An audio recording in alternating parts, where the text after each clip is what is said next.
Good evening. Welcome back to the Mancunian Way. My name is Martin. I'm your host, joined by a rabble of a panel. Ozzy, Tone, Rich, and Faye is back. Good evening, everyone. How are we all? Evening, all good. All good. Thank you. Evening. Rich, you didn't have to come colour coordinated, mate. It wasn't a uniform. Yeah, no, I did. Are you going on the golf course? I wish. No. Yeah.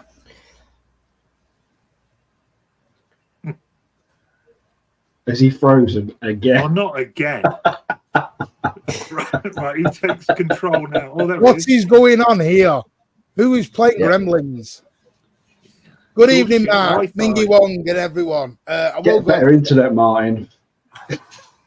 By the way, Marion, whoever you are, Cone will speak to you later.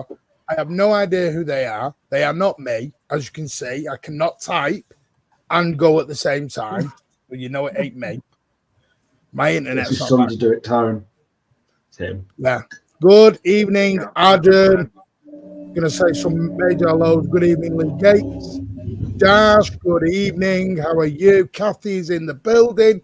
Good evening. Hope you are well. Pat is with us. Pat will be back. He's been working and he's a poorly bunny at the minute. He's not very well. So send your get wells to Pat. He's got the man flu.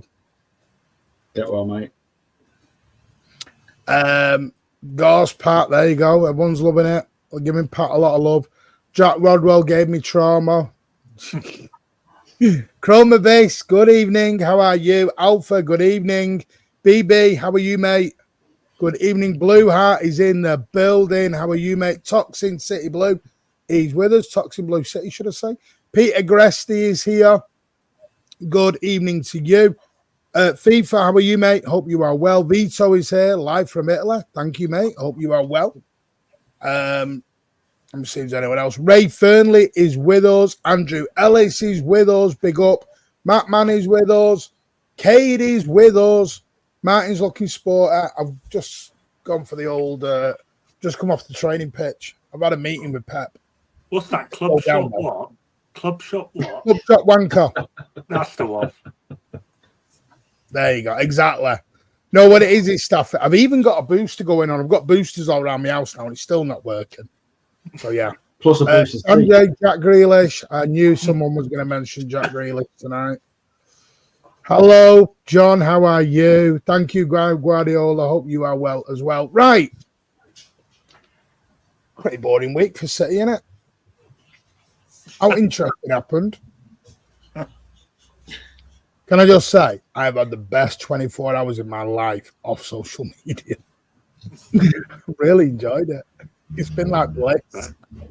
I bet. But yeah, Ozzy, we'll start with you. We'll go. No, we won't. We'll start with Faye because we always start ladies first. Okay. So we'll start ladies first. Faye. Yeah. Bad week. 3 on the bounce. Yeah. Club's Not down. bad. We're closing down. Pep's out. Players sold. Yeah. The meltdown's been incredible, hasn't it, as ever? But yeah. I mean, it's bound to happen. Like he keeps saying in every press conference, and the guy looks absolutely sick of it. But, you know, they've won 4 in a row. They've achieved everything possible. The humans, you know, this is bound to happen. We've had unprecedented injuries. Worst in 9 years into it, I think. You were saying 9 years or so altogether. Probably. Yeah.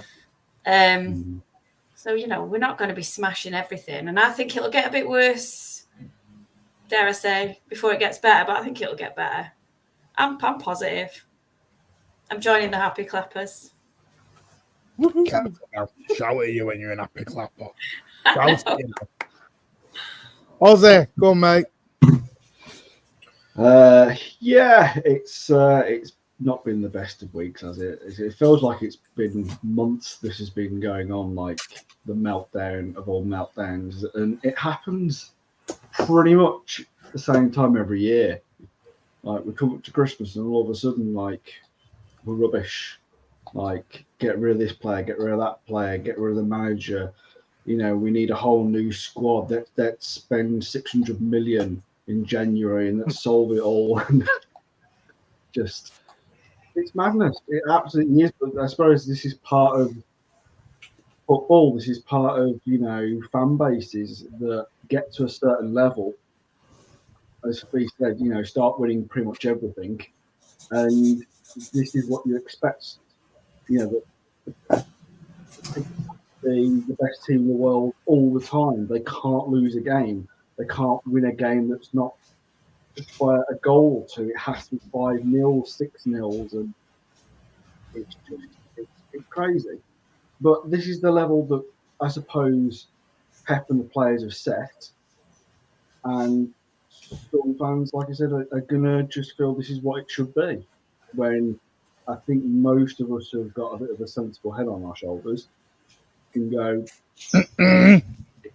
Well, we know, yeah, not you, Martin, but most of I was bringing someone's comment up.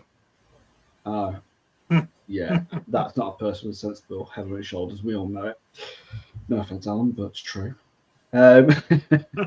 Yeah, what more can you say apart from what we've already said? It's just, I agree with Fee. I think it possibly might get worse before it gets better. I do think we'll get past the Christmas period. We'll get into January.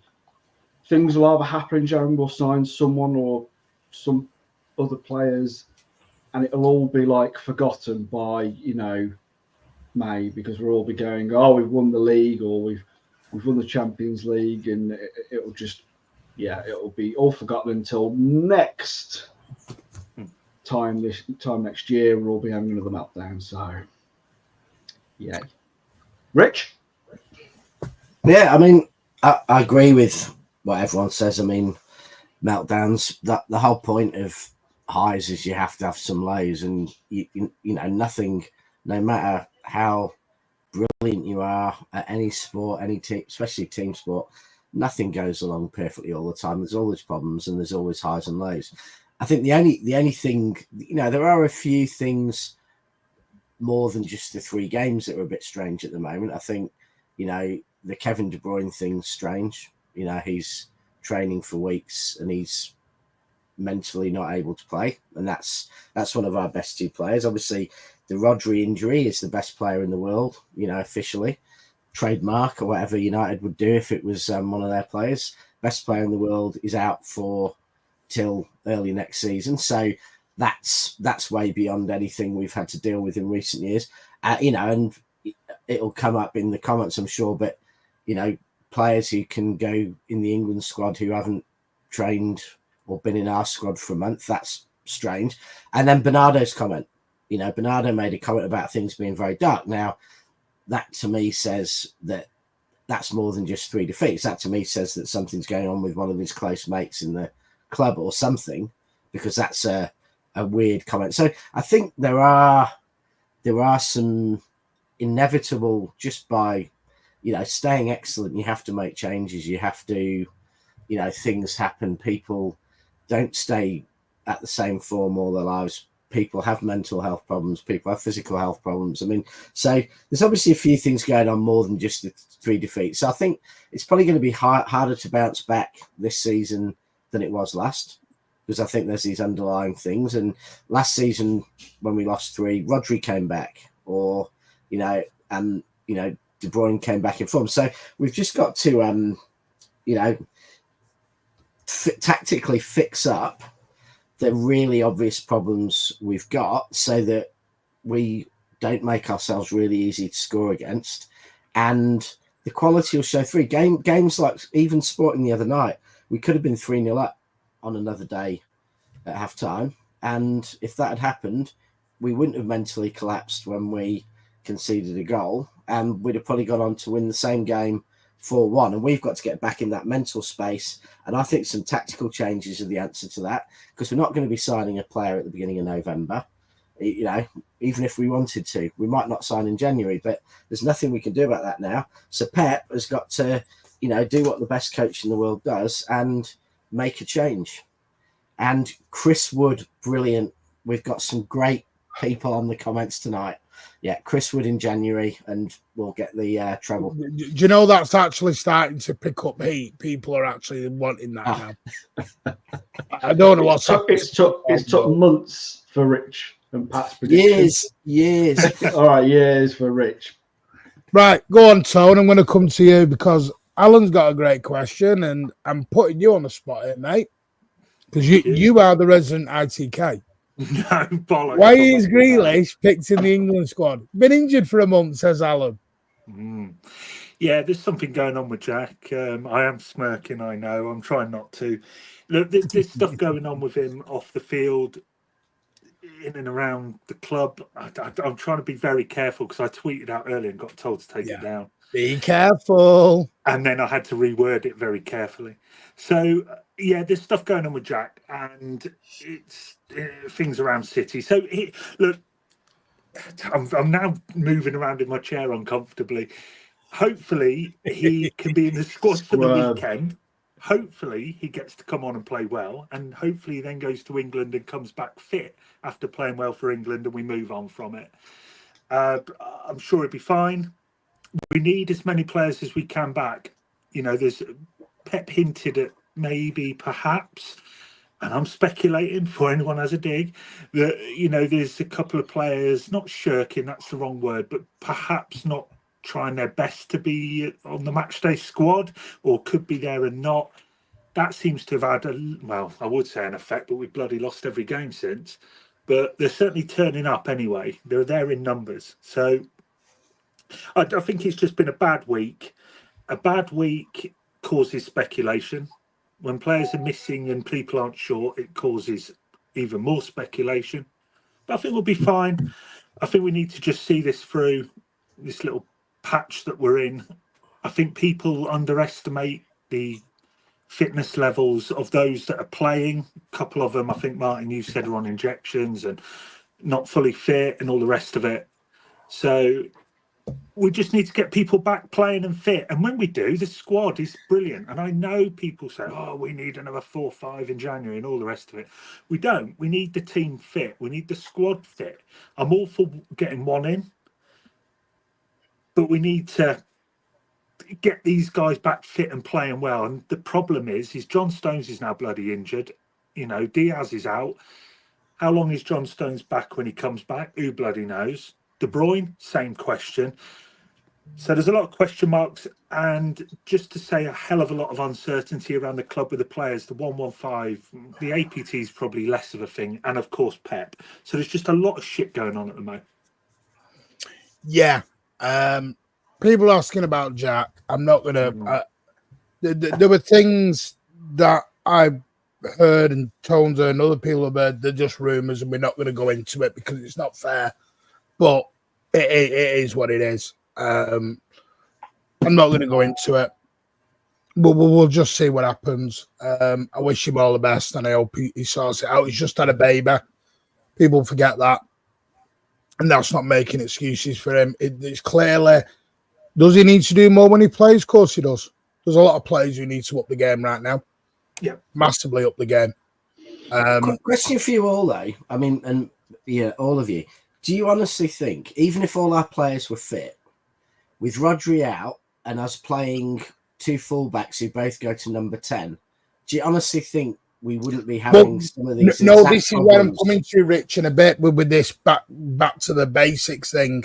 Because yeah, this back 1, back 2 we're playing at the minute, I don't think is helping without Rodri being there. I think we'd be conceding goals against teams like Bournemouth and Brentford exactly as we are, even with a fully fit squad.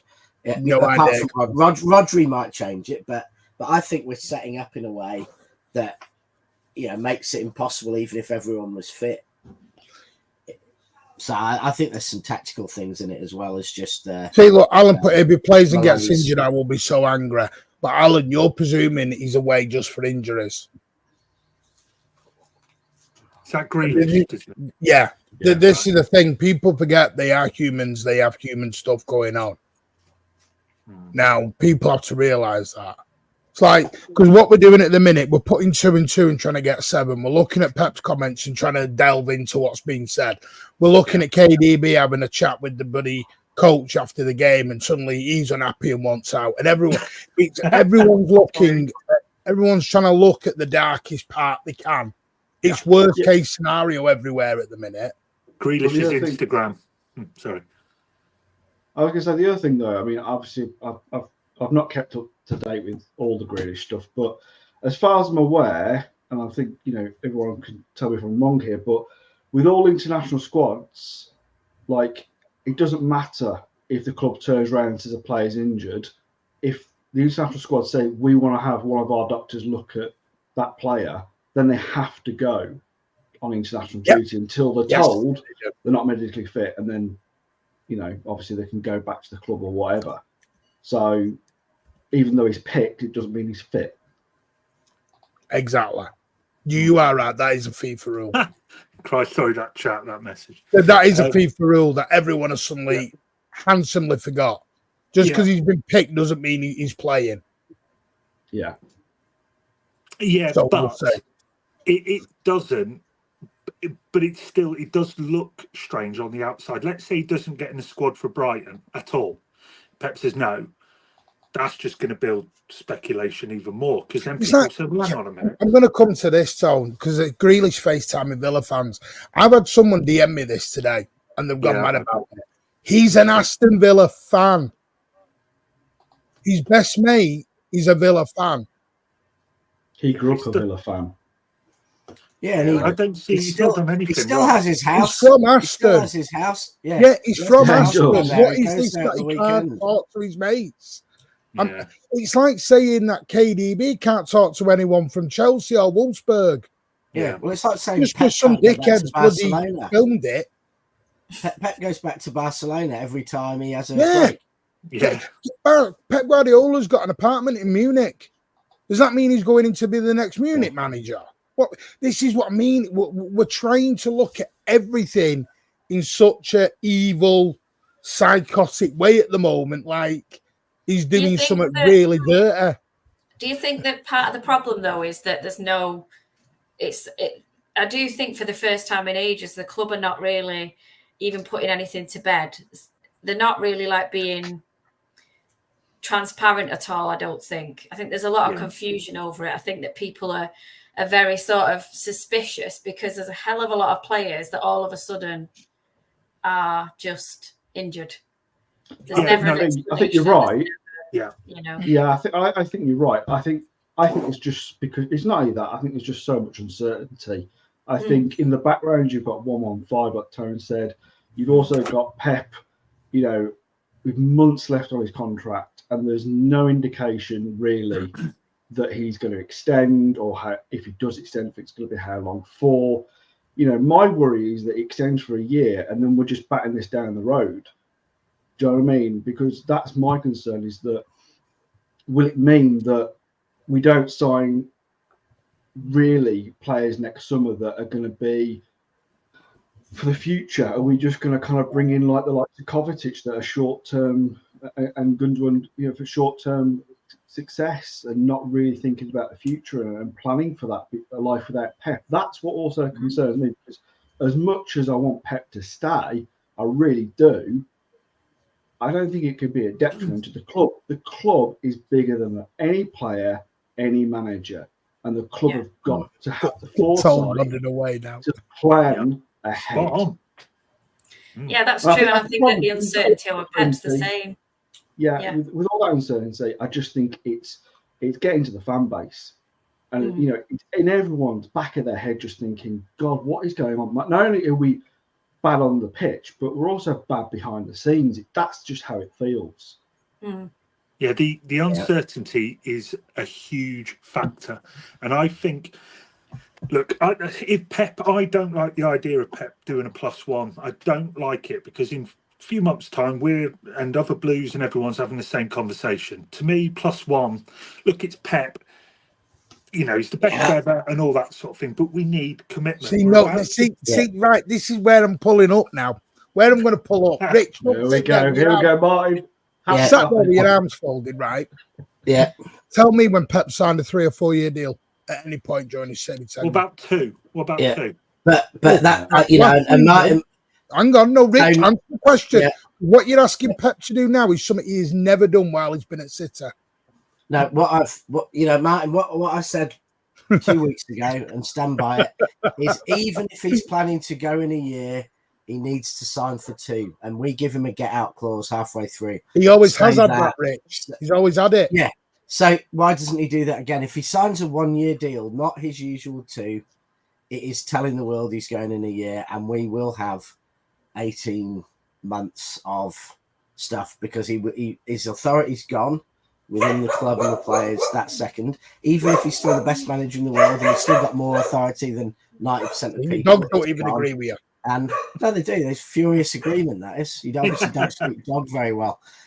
So I do not know what, and we should get him, even if he's planning to go in a year, he signs a 2-year deal, and then we plan behind the scenes if we think he's going in a year, but don't go public. Now, I know we had the chat that's what, Klopp wanted to do in the press, get hold of it. And yes, there's, you can't stop that, but we've got to try and get a bit more certainty in there and have the authority of his role kept in place. Because there's no CEOs of any business who wants to go in unless there's absolutely certainty in the person already being there who's taken over. They always lose something, even if it's 1% motivational.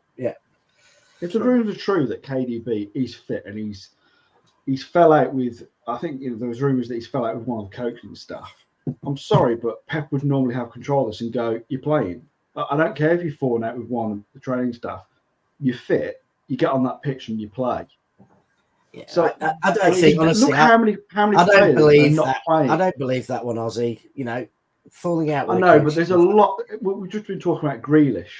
Do you know what I mean? Yeah. There are a number of players that. But take KDB. If KDB doesn't feel right, there's no obvious injury. I mean, with what I'm presuming is happening, he's lost a bit of confidence in his body because of the injuries he's had, and he has had 10, 15 injuries now over his career, and probably 6 or 7 in the last 3 years. If he doesn't feel right, the physio may say, "We think your hammer's good. This is good," and he's not feeling right mentally or whatever. I suspect that's what's happening with KDB, and maybe there's a bit of argument with the coach because they're saying, "Well, we think you're ready to play," but he's saying, "I don't feel that I am." Now, only he knows his body. Alan's put it straight, and I can find it again. Well, where's it gone? He said 2 years plus or go. Yeah, look, I'm in no way saying that Pep should go in any shape or form. He's the best ever. I love the guy, but I think we need commitment. Viana's coming in. We need. It feels like we're heading into a new phase, like a new era. A lot of players may move on. A lot may come in. It needs that stability. To me, there is no point asking Pep to do another year. To me, that just solves absolutely nothing. We're just going to have the same uncertainty. Oh, he'll bed in a year. Why does he need bedding in? We have told him. We've always been in this situation. Yeah, but if you had always done this. But if you had 2 or 3, it's not. He's never done 3. Look, he's never signed a 3-year deal at City. What about no, 2? It's 2, but he's always had a breakout clause in the next year out. Yeah, but he's never ever signed a long-term deal at City. But Martin, to change that, he's always done that. So he's not going to do 10 years down the line change what he's done. But Martin, all we're saying is that he should do the same as he's always done. Yeah. I think, do you know what it is? The fact he changes what he's always done says. Yeah, no, I agree. 1,000,000% going. You know what it is for me? I'll tell you what it is for me. Maybe I am, maybe I'm not. There's suddenly a panic now. Fee, I'm going to come to you. There's been a panic about this Pep contract. Why was there never been a panic in the previous 8 years when he's done the exact same thing? Because it's always been 2 years. Yeah, and also because you've got everything else collectively on top of that. There's so much uncertainty around all the players, and then coupled with all of this, and he's not committing to anything. We still don't know what's happening. I think everybody's running rife. It's like if you work in a big corporation and there's one rumor about redundancies, everybody runs riot with rumors and allegations, and everybody's losing their jobs, and it's Chinese whispers in effect, and that's what's happening because nothing's getting. I don't know what the press office is doing there, but nothing's being, PR'd in the right way. So people are just running with it, and it's getting worse and worse. Twitter's just like a crazy sphere at the minute. Every time I log on, I'm just like, I don't know if to laugh or cry, but it's just like ridiculous. Just on this, that's what it is. I've got it up here. This is from 2020, Friday, the 20th of November. Pep's current deal has just 7 months remaining. He has put speculation to bed and signed a brand new Manchester City extension. Yeah, it's every November. We've been down this road. Martin, but at that point, Chicky wasn't going. The 115 decision wasn't looming. Yeah. De Bruyne wasn't leaving in 7 months. Walker's, off getting his wand out in public. Whatever else is going on at the bloody moment. Yeah, but it's true. Everything's sort of kicking off. And everyone's injured. Yeah. No, that's what I mean. So is it just a tidal wave? Is it a tidal wave of everything now? I think it is, Martin. I think collectively, everybody's just gone running riot because nobody's quashing these rumours and saying, look, this is the stability you need as fans. This is the stability as a club. Like, I don't know what the public relations is just not there. It's kind of on and off the pitch. But, and it does show, like, despite Real Madrid's nonsense, our whole team is built around Rodri and his role from defence into attack and his role in the team. And, we need some, it's not going to be someone as good as Rodri, but without someone doing that role, we are, we have dominated the league for 12 years by having the best midfield consistently, and, if you go back to Yaya, Silva, Barry, we're the best midfield with them. We became the best midfield with the likes of, Ferner and Silva and De Bruyne. And now we've been the best midfield with Rodri. And we've lost our midfield this season with Rodri going. We haven't figured out how to play the others. De Bruyne and Rodri out, probably the 2 best midfielders in the world, arguably. And I think that's kind of happened off the pitch at the same time. We've lost that kind of, control on and off the pitch. And so everything seems like chaos and panic. We're not miles away. It wouldn't take a huge amount to flip that back to normal. Pep comes out, says, I'm doing a 2-year deal. A couple of the players come back fit. We sign someone or figure out someone to play that 6 role. And, things could go back to the normal, what everyone else would say, boring City procession to the title. But there are a lot of problems. And, some of them we control. Some of them we control in the future, like we control in January signing players, and some of them like 115, and if players want to leave or if Pep leaves, we don't actually control. It's entirely out of our hands. So, we've just got some of them we've got to roll with the punches. But one of the other there's no point melting down about it. I mean, it is what it is, and it's a part of life, hard times with the good times. Ooh, put it out there. No, Ozzy, I'm going to come to you. Is it a tidal wave? Is it just everything's bowled into one thing? Yeah, I think it is. Like I said before, and as Fierce said and Tony and Richard said, it is a combination of things which are weighing really heavy on everyone right now. I don't think I could add much part from what Fia and Rich, especially Richard, just said about on field. But I think the other thing that we were alluding to as well with the uncertainty of Pep is that, let's just say, for argument's sake, Pep says, that's it, 2025, that summer, I'm out. Who do we get in to replace?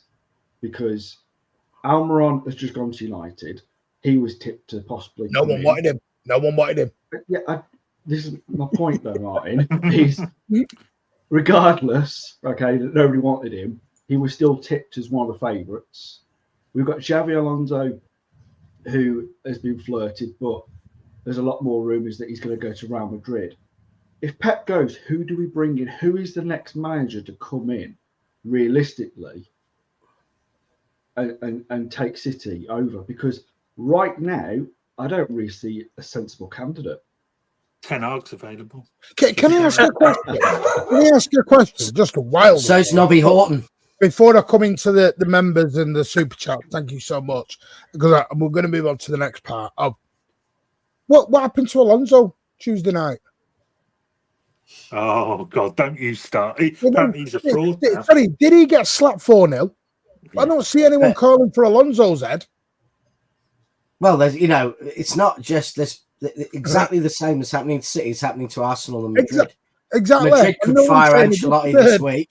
Yeah, well, Ancelotti, the three best sides in Europe last season, who I do think was Barcelona, City, City, Arsenal, Madrid, three best sides in Europe last year, and they're all in meltdown.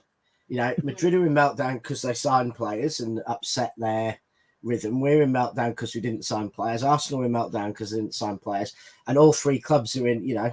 So maybe Ancelotti goes to Arsenal, we get Arteta, and Pep goes to Leipzig. Who knows? I mean, they're all three fan bases in meltdown. Who do we bring in realistically? If Pep goes in the summer, who is the most realistic candidate to come in? Name the manager, because I think it'll be Alonso. I think if the rumours are true that he's going to Madrid, then who is it? When would it, if it was Nagelsmann, when would that be? Would that be the year 26. after? He's playing with the World Cup squad. He's going. Well, we say that. It's a contract.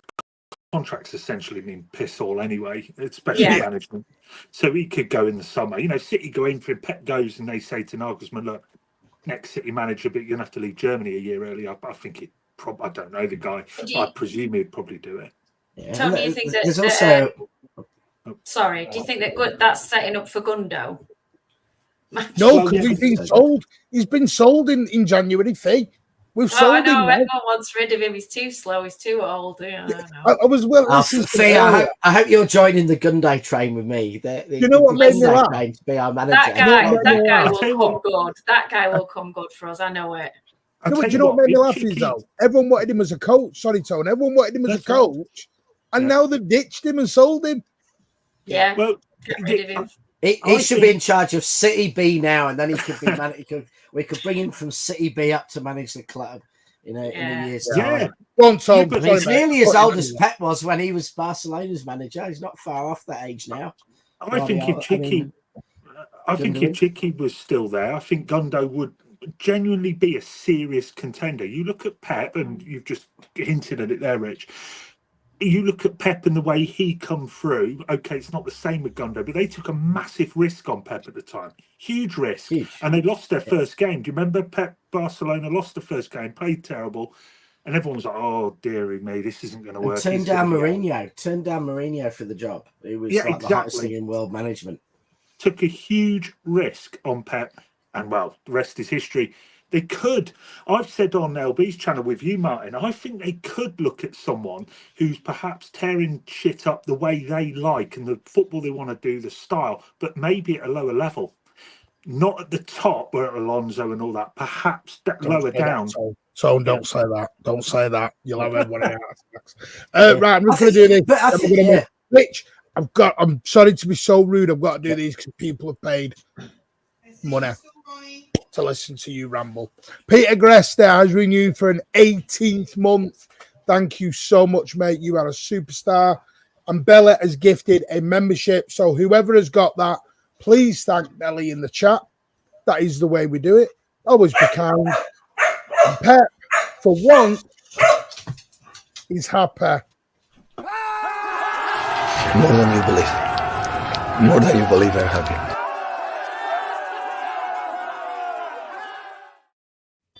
And then Lee Gates, who is a superstar, and I've met Lee, really nice chap. Lovely meeting you. And I hope you frame that. If you meet me next time, I'll sign that photo for you, Lee. I'm only joking, mate. Great show as always. I do think Pep signing a 2-year contract would calm down things. Stop laughing, you. Stop me asking questions on the future and gives you the chance for one last rebuild. Plus one doesn't do that. Yeah? You know I want to jump in here, and you know. No, exactly, I'm ignoring you. We're moving on. No, we're ignoring you. People get involved. He has bloody photos and signing stuff, and then calls everyone else a celeb. Tell the truth, right? Tell the truth now. At the game, at the Southampton game, I was outside with my lad, and what did Tonal tell you all to do inside? basically, well, I can't remember exactly, but yeah, we were all told to be like, Martin, it's mine. Basically, act like you're a celebrity because we knew you'd absolutely test every second of it, and it went down a treat. It worked. I just went and hid in the corner. Like a fart in a lift. Fee. Yeah, it didn't go down well. You should have seen my son's face. It was his face that was the one. He was like, Dad. And then Mark has gifted 5 memberships. Again, thank Mark so much for his generosity, as always on the channel. You, Mark Fogg, Bella, Pete, everyone who does it, you are. We have hit over 400 members on the Mancunian way, which is absolutely astonishing. Then we will do another giveaway next week during internationals. That there is going to be a brand new show starting on the channel that I will announce very shortly. That you can come on and be part of a panel this month. You will be drawing out the hat next week, and you will get to come on. But thank you so much. Right. I flipped from 1 year to 2 year. No, I think he'll only sign a 1 year. That's my opinion, Alan. I think he'll only do a 1 year. Pep's already said he's closer to leaving than he is to staying. He'll give you the warning. 2. Nope. You'll see. Nope.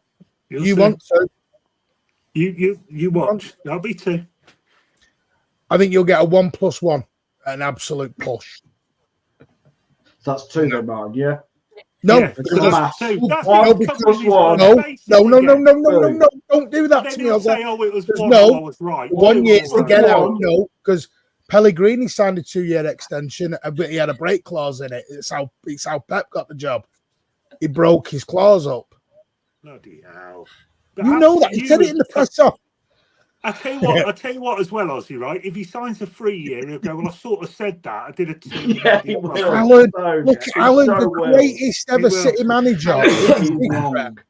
If he signs a 1 year, he can go for me now. Jesus, Alan.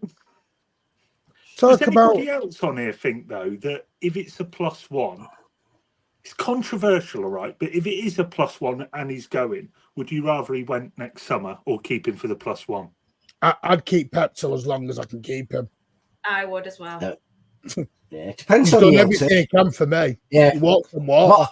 What I think, Tone, would bring some certainty to it. And the one thing with the +1, and I remember saying this about De Zerbi a couple of years ago, is what Pep needs to do is, if he is going to do a +1, and especially if we're going for a young manager or not a massive name manager, get them in as his number 2, and you're working with him.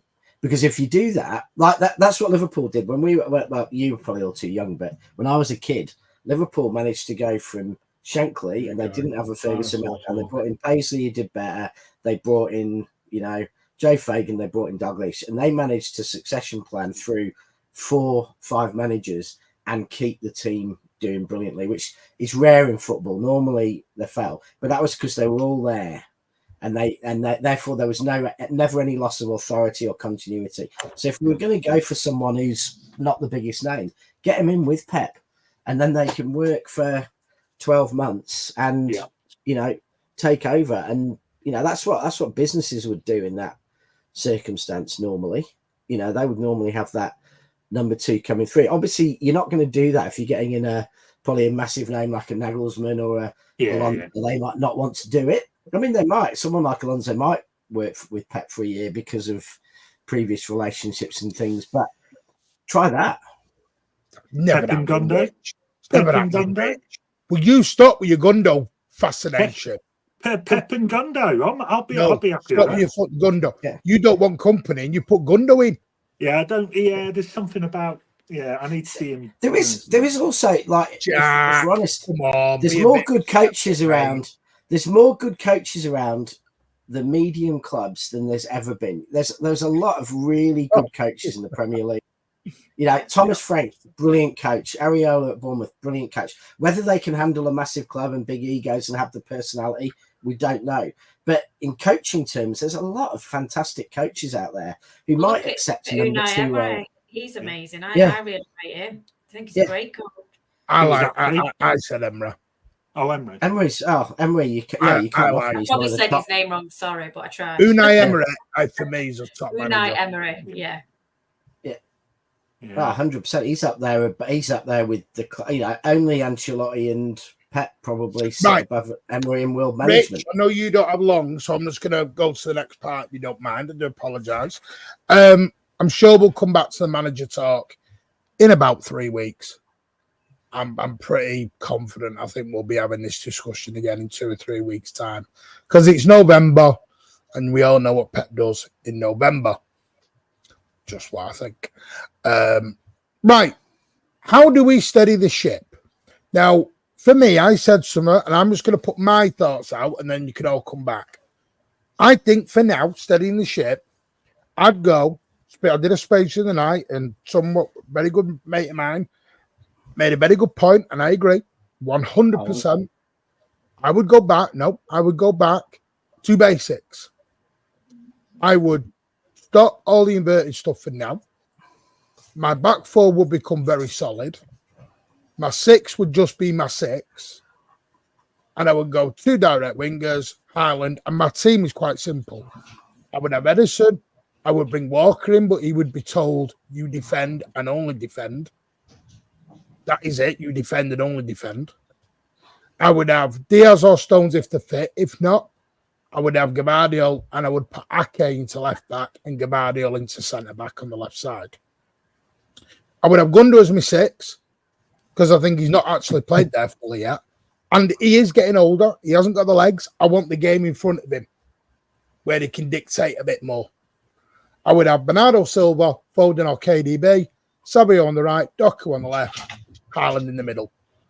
What bothers me is, and this is not, I'm not, before anyone says anything, I'm not killing Rico Lewis. I think he's going to be a superstar. But my right back should not be at the number 10 position when we are leaking at the moment. And I don't want my left back up going past my left winger. The other night, I just want to become quite boring and quite thing at the minute. That's what I'd do for the next couple of weeks. I'm not saying forever. I'm just saying for a couple of weeks, just to settle it all back down. Because it's clear the invertedness is not working right now with what we've got available. Martin, I think we had this chat the other day, and I half agree with you, half disagree. I think there'd be a danger of throwing the baby out with the bathwater if we went that far. I think our problem is when we play Lewis and Guardiola together and they both go up. Yeah. And I think I said it before the season starts. When you play Lewis, you play Ake. When you play Guardiola, you play Akanji or Walker. And then you have 3 defenders. Yeah, I don't. At the moment, Guardiola is our best player. I think he's almost our best attacking threat. And I wouldn't use. He shouldn't be an attacking threat, Rich. This is the problem. He's a footballer. He's not just a defender. He's a footballer. But Rich, we are wide open at the back. Yeah, but if we're wide open because we allow Guardiola to do that whilst Lewis is doing the same. That's what I'm saying. If we played Lewis, no. But I'm saying you're saying playing Ake and Walker. I'm saying play Guardiola. But if you play a Kanji right back, then they slot across into a proper back 3, and we have a solid defence. And Guardiola can go and roam. I'd almost like to try Guardiola in the 6th role because I think he's such a good footballer. Andy said this to me earlier, but I think it's a gamble I don't think he'd do. He's such a good footballer; he could do it. I mean, he'd have done it by now. It's like putting Grealish in the midfield. I'd love to see it, but Pep ain't doing it. Yeah, Pep said before that Guardiola hasn't shown him that he can do that sort of role, which is very weird. And maybe, and maybe he can't, but we need someone doing that role. I think in the big games, and I think it's got to come from the defence because I don't think the midfield has it at the minute. I don't think Gundo, as much as I love Gundo, I just don't think he's got the legs to do it, and he hasn't got the physical. One thing that's always been important there is the ability to get the ball in the air and things like that. And I'm not sure Gundo's got he's got the attacking ability to take the ball and pass it and everything else, but I'm not sure it defensively now. He's physically got what would do that ideally. So I don't know. I'd be tempted to Guardiola, Johnny Stones if he's fit. Even Akanji. There's lots of players there who could play that role defensively. But I wouldn't go as far as you, Martin. I'd say if you play Guardiola, you play a proper defender at right Sorry, back. I'm being boring now, aren't I? I'm being very boring. If you play Lewis, you play Ake left back and let Lewis roam. But then you have 3 defenders again. So we've got to give up on the idea of 2 fullbacks playing at 10 and accept we can do it with 1, and the other one is defending properly. Yeah, I agree more with Rich. Sorry, Martin. I think. Hey, that's fine, mate. The problem is if you have this solid setup, let's not concede. Well, I don't like. Firstly, the attitude of that and what that sends out. We should be going in to win every game. Now, okay, the results haven't been that good this past week, and the performances haven't been that great as of recent. But I would not. Look, if we face an opposition and we say we're going to be solid and play a back 4 with someone just in front and Gundo or whoever, that opposition will be going, that's great, because we don't give a shite if you sit back. We're more than happy with that. We need to push not everybody forward. I like the idea of the back 3, which you just mentioned, and I quite like that with pushing the players forward. We should be pushing the team, not sat back because we might concede. If we win 4-2, we win 4-2. Don't give a toss. We should be going to win games, never ever set up just because we conceded a few goals. Not asked about that. That's just me. Faye, Ozza, anyone else want to disagree with me? I agree with Rich's comment. No, I agree with Rich's comment about who you play the defenders with. Definitely, I think that does matter. I think the other day, I can't even talk about the other night because I just think everything just went wrong and everybody's positioning was wrong and it was just crazy. In the second half. Yeah, in the second half. Because the first half, I thought we were amazing, by the way. I was like, yes, this is us. This is a bit more, That's the thing. It was after 40 minutes, every one of us is thinking this is the best performance in weeks. What's the reason for that, though, Rich? I'll tell you what the reason was. Much better for 40 minutes. He did, but no, I don't think that's the reason. I think, in all honesty, Sporting showed us way too respect that night. In that first half, they just showed us way too much respect. And in the second half, the manager turned around and just said, "Run at them," like Bournemouth did. Run at them and see what they do. And that's what they did. They ran at us and they outpaced us. Mm. That is what happened. The weakness on the counter is terrible. It is. It's awful. And I think, Richie, you're right. I think, I can see where you're leaning towards. And I think the defence needs just sorting. And I agree with kind of Martin that I think, you've got to have a solid defence because we've proved this so many times that, you have to build the defence. A defence wins your leagues. It wins your titles. Yes, goals are great, but you have to have a solid defence. And I think the other thing that I think we need to really call out is that we're relying on Haaland too much just to score the goals. I'm sorry, but some of these players that are currently playing, Doku's, Savio's, Foden to an extent, I'll give Foden a bit of leeway because he's just come back into some form and come back into the starting position. But Gundo's, Bernardo Silva's, these players are just not producing. They're not scoring. It's been put way too much on Haaland. We're relying on Haaland too much, and you can see the pressure building on him to think, I've got to score every goal. And we're just not doing it. Mm. We are letting some of these players off way too easily because we've got Haaland, because we all go, we've got Haaland. Who else do we need, really? Mm. But if we were to lose Haaland to an injury, who's scoring the goals? We are missing players. We have not replaced them properly, like Riyad Mahrez. Because Riyad Mahrez, you could rely on that he would step up in those games that we need him. He would come on for those 45 minutes, whether it was the second half, and he would produce the goal. He would produce a great assist. We haven't got that right now.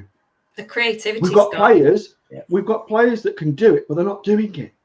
And I think we're letting them off way too easily. Some of them need to, like Savio is a player who, in Spain, he got goals and assists like, Mahrez did, and I think he will. I think, for a player as young as him coming into the Premier League as he has, I think he's looked good. He's been you know, he's been a bit unlucky with injuries, although his injuries look like he's going to be out for a year and then he's back 4 days later. So he needs to, like, you know, toughen up a little bit for the Premier League. But I think he'll get Mahrez stats. I think he's a great player. I think he will, which I think you're right. I think you can give him a bit of grace because he's just come into the league. But I think you've seriously got that midfield right now has just not got the legs. I think you've seriously got to think, I need a stable number 6 in there, okay? And then you've got to have the players that are going to show legs. I'd put Nunes, if need be, in midfield. I think he's been great since he's come in. But I think if Doku and Savio are fit and they're both playing the wing, you put Nunes in midfield. I think in midfield. Yeah. I think the telling thing with Nunes is in recent games, the player who's always back defending with, you know, not sometimes makes the mistake, but sometimes it's saved us, has been Nunes. He's back with the last defender. So he's the one midfielder who's got the legs to get up and down the pitch. So I agree with that. And I think the mistake Pep's made is either he's chickened out of playing someone, either Nunes in that midfield or giving someone like Nick O'Reilly a go, because we need the physical presence. We've seen we are getting outpaced and outworked and out-hustled and out-energised in midfield. And well, if you look at we like have Kovacic, to do something with that. Kovacic is a good player in a lot of respect. The problem with Kovacic is he's more likely to go backwards rather than trying to find that great pass. Now, he's had a couple of instances where he has delivered some good passes, but he's not that player. Do you know what I mean? He's more likely to turn around and go backwards than he is to go forwards. Yeah, but the only player we've got, or, you know, Foden can do it, but it's De Bruyne. He's the one player who can produce that piece of magic, and he's got to be on the pitch and fit and mentally ready to play. And until that happens, you know, the best we've got is Foden. But and that's I was just going to say, look at the Nunes impact he had when he came back last season.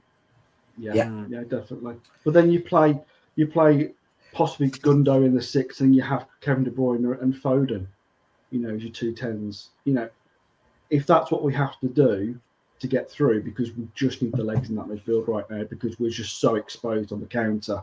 Do you know what I mean? The way we play football is we're possession. That's what Pep's game is about. But as soon as we lose possession, it just goes to shit. Like, we cannot. As soon as we're out of position, that's it. We know we're going to be done on the counter. Every time you feel like that, like literally as soon as we lose the ball in midfield, I think, oh no, that's it. And I've not felt like that for a long time. You always think, was it the Fulham game? It won't get. Was it the Fulham game? What?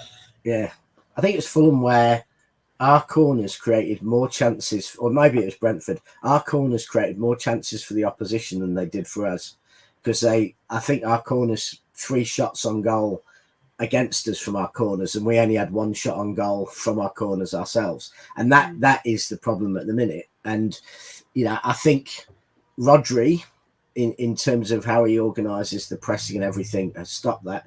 But I do think we've relied a lot for a few years on Walker's elite pace, because we had arguably the fastest defender in the world, and so when we were in trouble, Walker was able to get back and get us out of it. And now, without Rodri and with Walker either unfit or not back to his best pace-wise, we've got no one to do that, and so people just run through.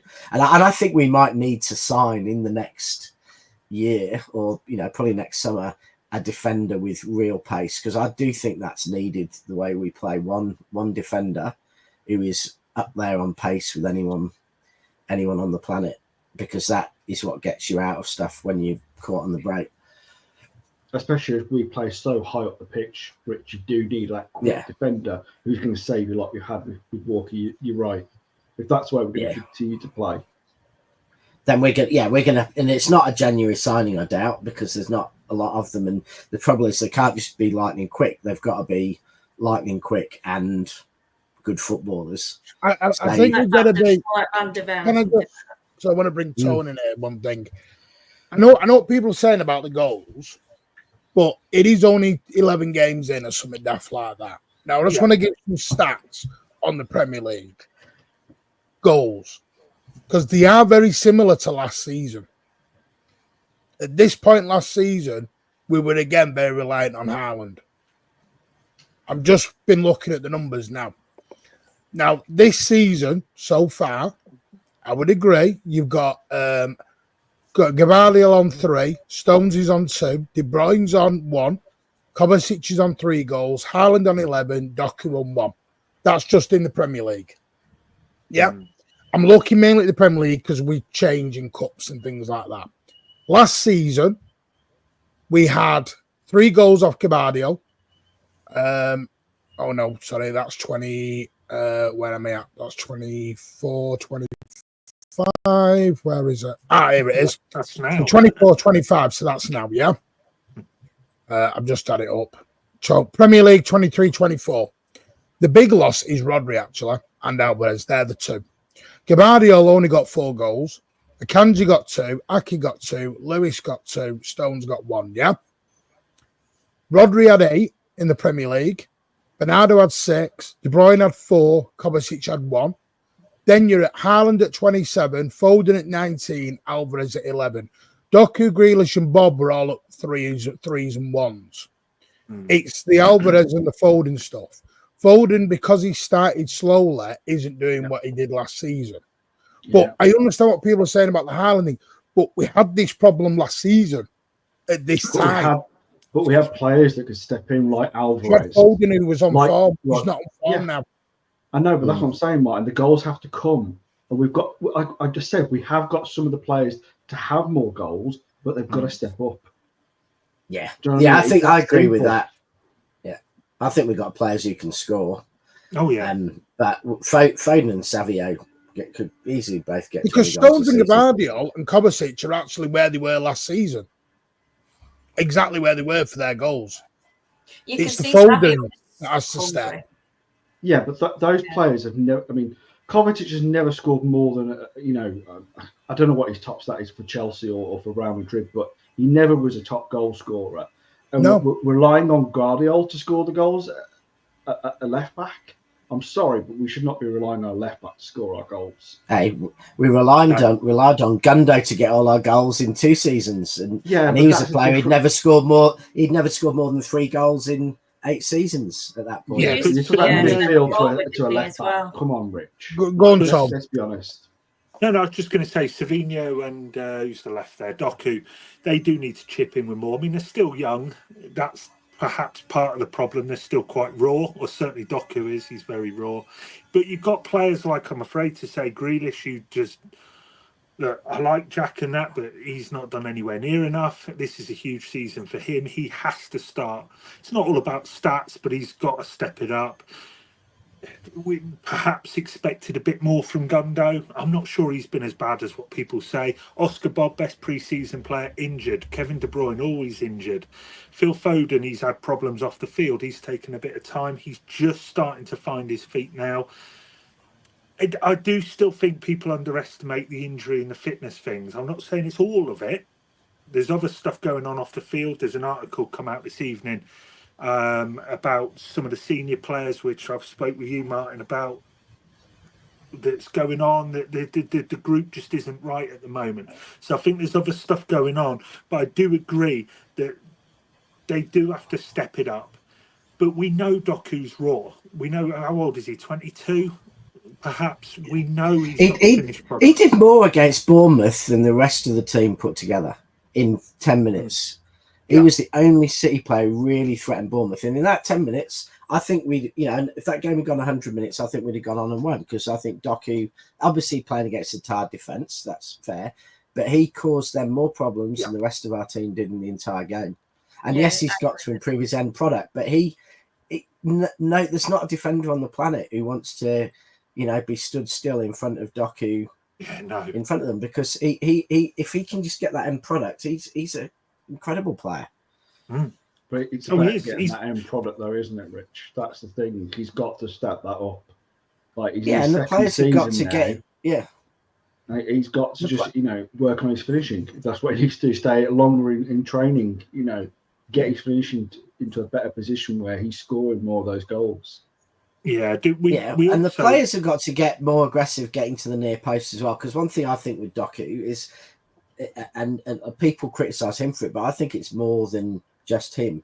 the amount of times he gets past the last defender, gets inability to get across, but the opposition is playing with 10 in the box. How if you go on a football pitch and look how easy it is to try and get across to a player if they're all at the back post and you've got 10 defenders in between. I think we need to get Haaland and others sometimes going near post, actually giving Doku something to aim at, because he gets the blame for it all. And it's not always. It looks way too young for Alan and Happy. I'm the fifth Beatle. Yeah, you look like it. Yeah. Yoko thing as well, though, is like you look at someone like Bernardo Silva.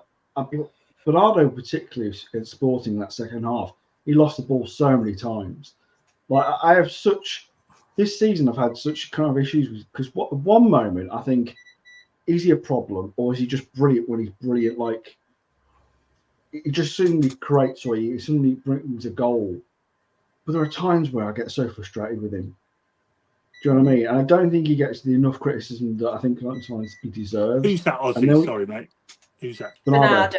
Oh, yeah, no, I agree with you. Yeah, I'm with you on that. Yeah. And then you look at someone. Never stops, you mentioned, but you mentioned Grealish, who again, his assist and goal numbers have never been, again, like Bernardo, have never been up there.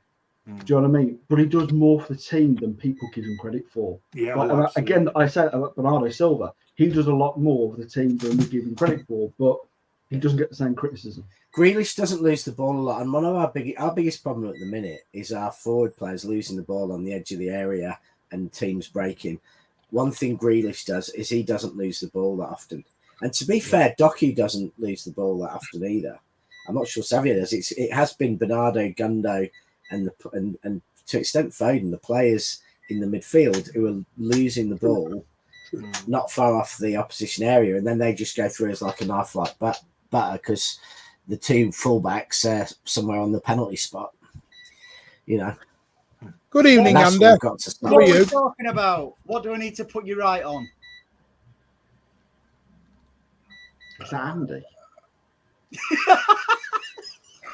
You just click that. What imposter have you brought into the chat? He could go off on one. Yeah, I'm just reading that. Yeah, Jack Garner's put that out tonight. So I don't know. It might be a good thing that they've had a meeting. Sometimes getting them all in a room and having let's have a free for all. Sometimes that helps. I remember Joe Rowe doing that once. He had a punch up at half time, went down a tree. Who's the Fernandinho? Who's the Fernandinho now, though? Because when we had our crisis, 6 years ago, whatever, it was Fernandinho who gave the squad all the right acts and asked them what they wanted to be. Who's doing that now? No, but do you remember that when Joe Rowe got him in the room and they went, right, sort it out, closed the door, left him, and they all had a punch up. Yeah. And we went and got promoted. Yeah.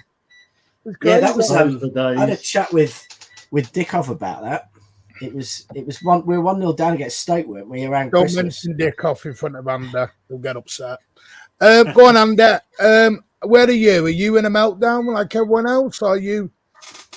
Hey, I'm happy clapping, baby. I'm happy clapping. I'm not in a meltdown. Why? No, I know you're not. You're part of the happy clapping squad. No, I'm a realist. We I'm not. We need Alan. I'm not. Get Alan. Hey, look at my name. Look at my name. Alan's here. Are you in Tasmania? No, Are you in Alan's Tasmania? not. If you want to know where Alan is, he'll be wherever LB is. If LB's on a show, Alan will be there. Well, Alan will be up LB's rectum then, won't he? Ouch. Right, Andy. Right, I'm going to ask a question. We talked about this earlier on. We're up, it's hot this. Right, we'll take it off then. Right, we talked about this earlier on. And we had a frank conversation. We didn't agree. Because I'm going to shock everyone now. I think one of City's errors has been, and I'm no problem with the way they do it, I think we sold a lot of first-team players and we brought in very, very good squad rotational players. Doesn't mean they're bad. Doesn't mean we weren't doing it. We still won the league. But we brought in them, I think, the next stage and I don't mean January. Because anyone who thinks we're going out whacking 300 million down in January, I'm just going to give you a spoiler. It ain't going to happen. I'm not answering until LB tells me what to say.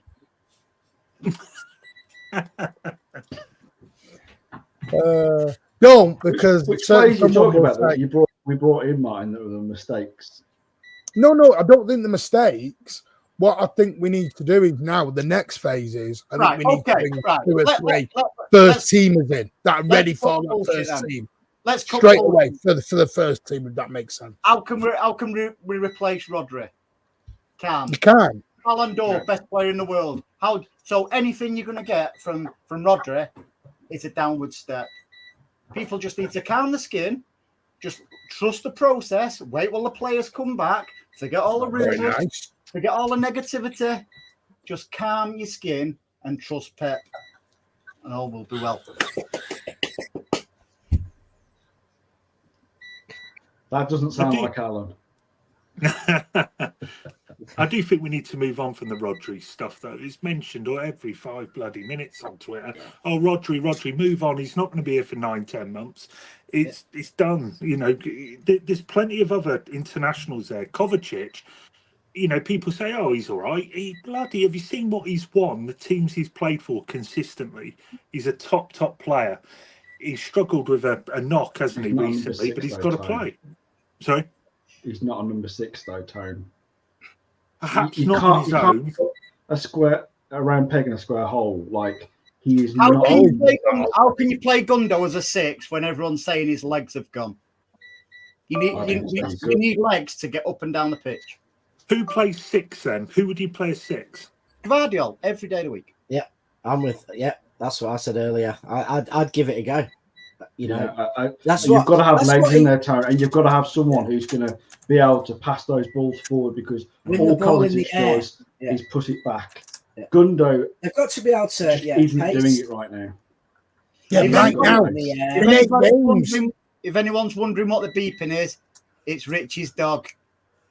I'm cooking it. I thought it was your potato. It's ready. You cook it. What are you cooking? Or are you making a mug? Hot dog. What it is Andy's doing printing. It's his printer in the background. Okay. It's not. It's Richie's dog. Yeah. He's printing mugs. In a minute, it's suddenly going to go. Right. Okay. Right. All going to crap ourselves. Listen, I understand. Internet. Right. I understand what people are wanting. I'm going to say this quite literally. The problem is you've got a squad that, with the players we have and the wages they're on and the fee we want, you're not going to get buyers. Nobody was buying anyone in the summer. No one was doing it. So you've got a problem there. No one was going to come in and give Nunes 40-50 million that they wanted, plus he's 150 grand a week. Plus Nunes doesn't want to leave. So that's Nunes right out the equation. Kovacic didn't want to leave. He was happy to stay. How'd you know? Then move to the next one. How'd you know? Because he stayed under. If he was unhappy, he'd have gone the same way Alvarez went. Oh, you're not happy, are you? Look at you, grumpy chap. No, but you're not. Pepper's always said, if you're not happy, you don't want to be here. There's the exit door. So they've clearly got to be shown the exit, Martin. As long as it's on our terms, Ozzy. Sometimes, as long as it's on, it's on our terms only. No, I'm sorry, but like someone like Calvin Phillips. Never ever run my business. Who's Kevin Phillips? Never run my business. Never run a business like that, Ozzy. Because you will never make a profit. Martin, football is not like a normal business. Like is it not? So Sheikh Mansour don't want to make money. So who's paying for the extension? Me. In the North Stand. You think that's coming out of Sheikh Mansour's back pocket? Of course it is. No, it's not. It's coming out of the club's coffers. It's out of investment, Martin. Like any investment into coming out of the club's coffers. Investment. By the way, I'm going to Benidorm like this in the morning. Ozzy, all the figures are blue and black and white. You can look them up. Who sponsored and who helped build the Cop Arena? Was it All City? No. Did I tell you I'm going to see Lionel Richie? Council are paying nothing towards our extension, Ozzy. Martin, did I tell you I'm going to see Lionel Richie there? No. No, but what I'm trying to say is the extension costs money. They're putting a fortune into the female training facilities. They're building that up. Money's gone into that. It's not. By the way, PSR does still live with Manchester City Football Club. And how much have we spent over the last few summers, Martin? 250 million last summer. Not that summer just gone. 250. And how much have we made with winning competitions, with all the cups? Right. How do you think a fee works, Ozza? Yeah. How do you think a fee works?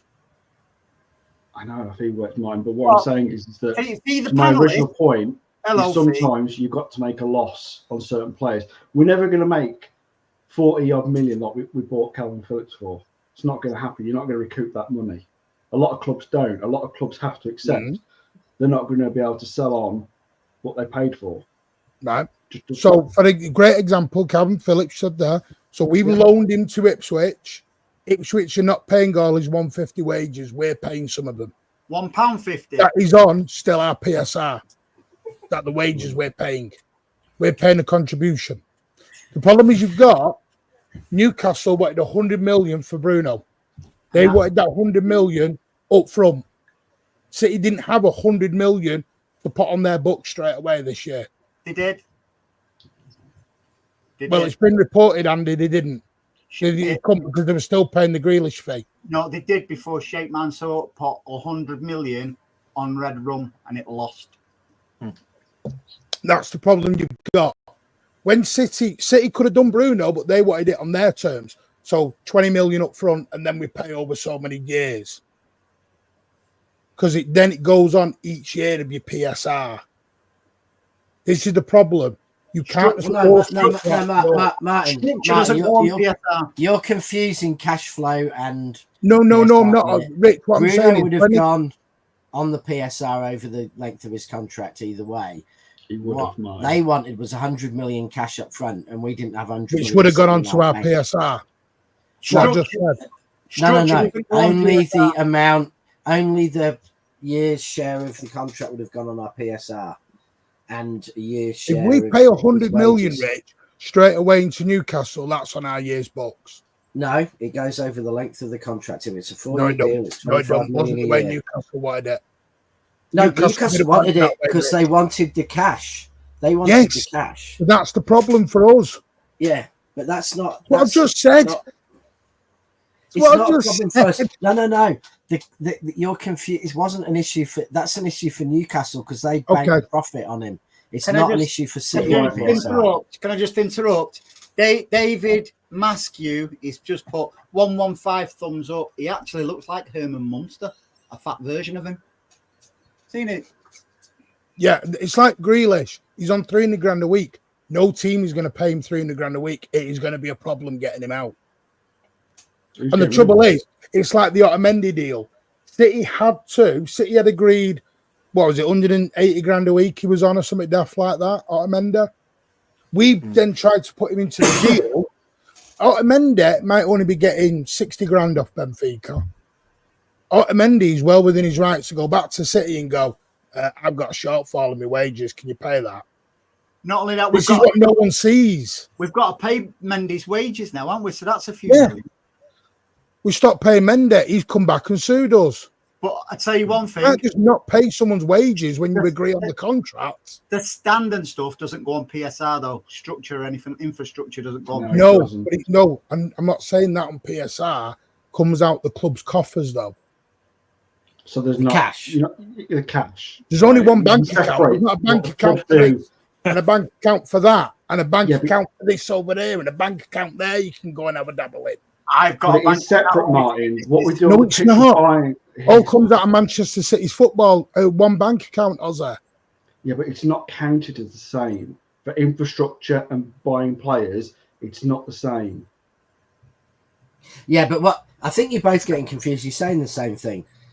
It's the cash flow and the P&L are separate things, but if you've got 200 million in the bank, you can't go and spend 400 million unless someone either gives you money or you borrow it or your owners inject it. So if our owners don't want to inject new cash in, we have to operate as a cash positive business or we have to go and borrow it.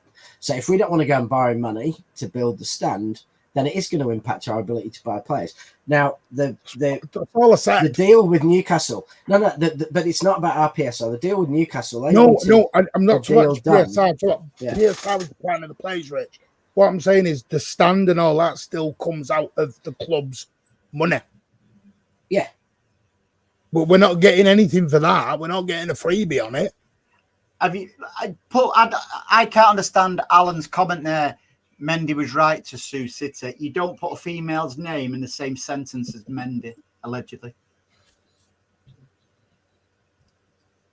Go on, Tone, what do you think? Because I think there is this belief we've got this £800 million chest somewhere that we can just go rapping on.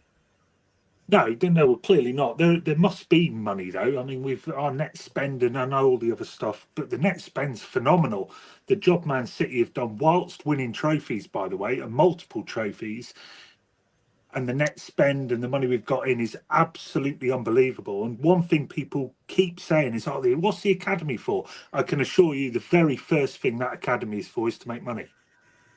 And it has been, Tony. Yeah, it's been making money. We've sold how many players? Yeah. And made how many millions?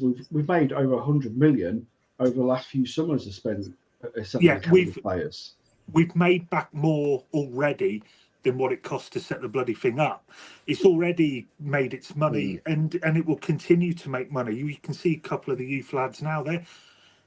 The academy is there. Look, we obviously want 2 or 3 coming through, the Fodens and the likes, to come in, Rico, to come in and all the rest of it. We love it. We all love it. City fans, all the rest of it. We're there to make money.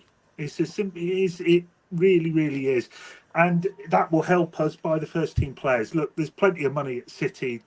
But the thing with City is they won't just, because if they have 200 million, they're not just going to go and spend 200 million. They will buy the right players. If they're free, they're free.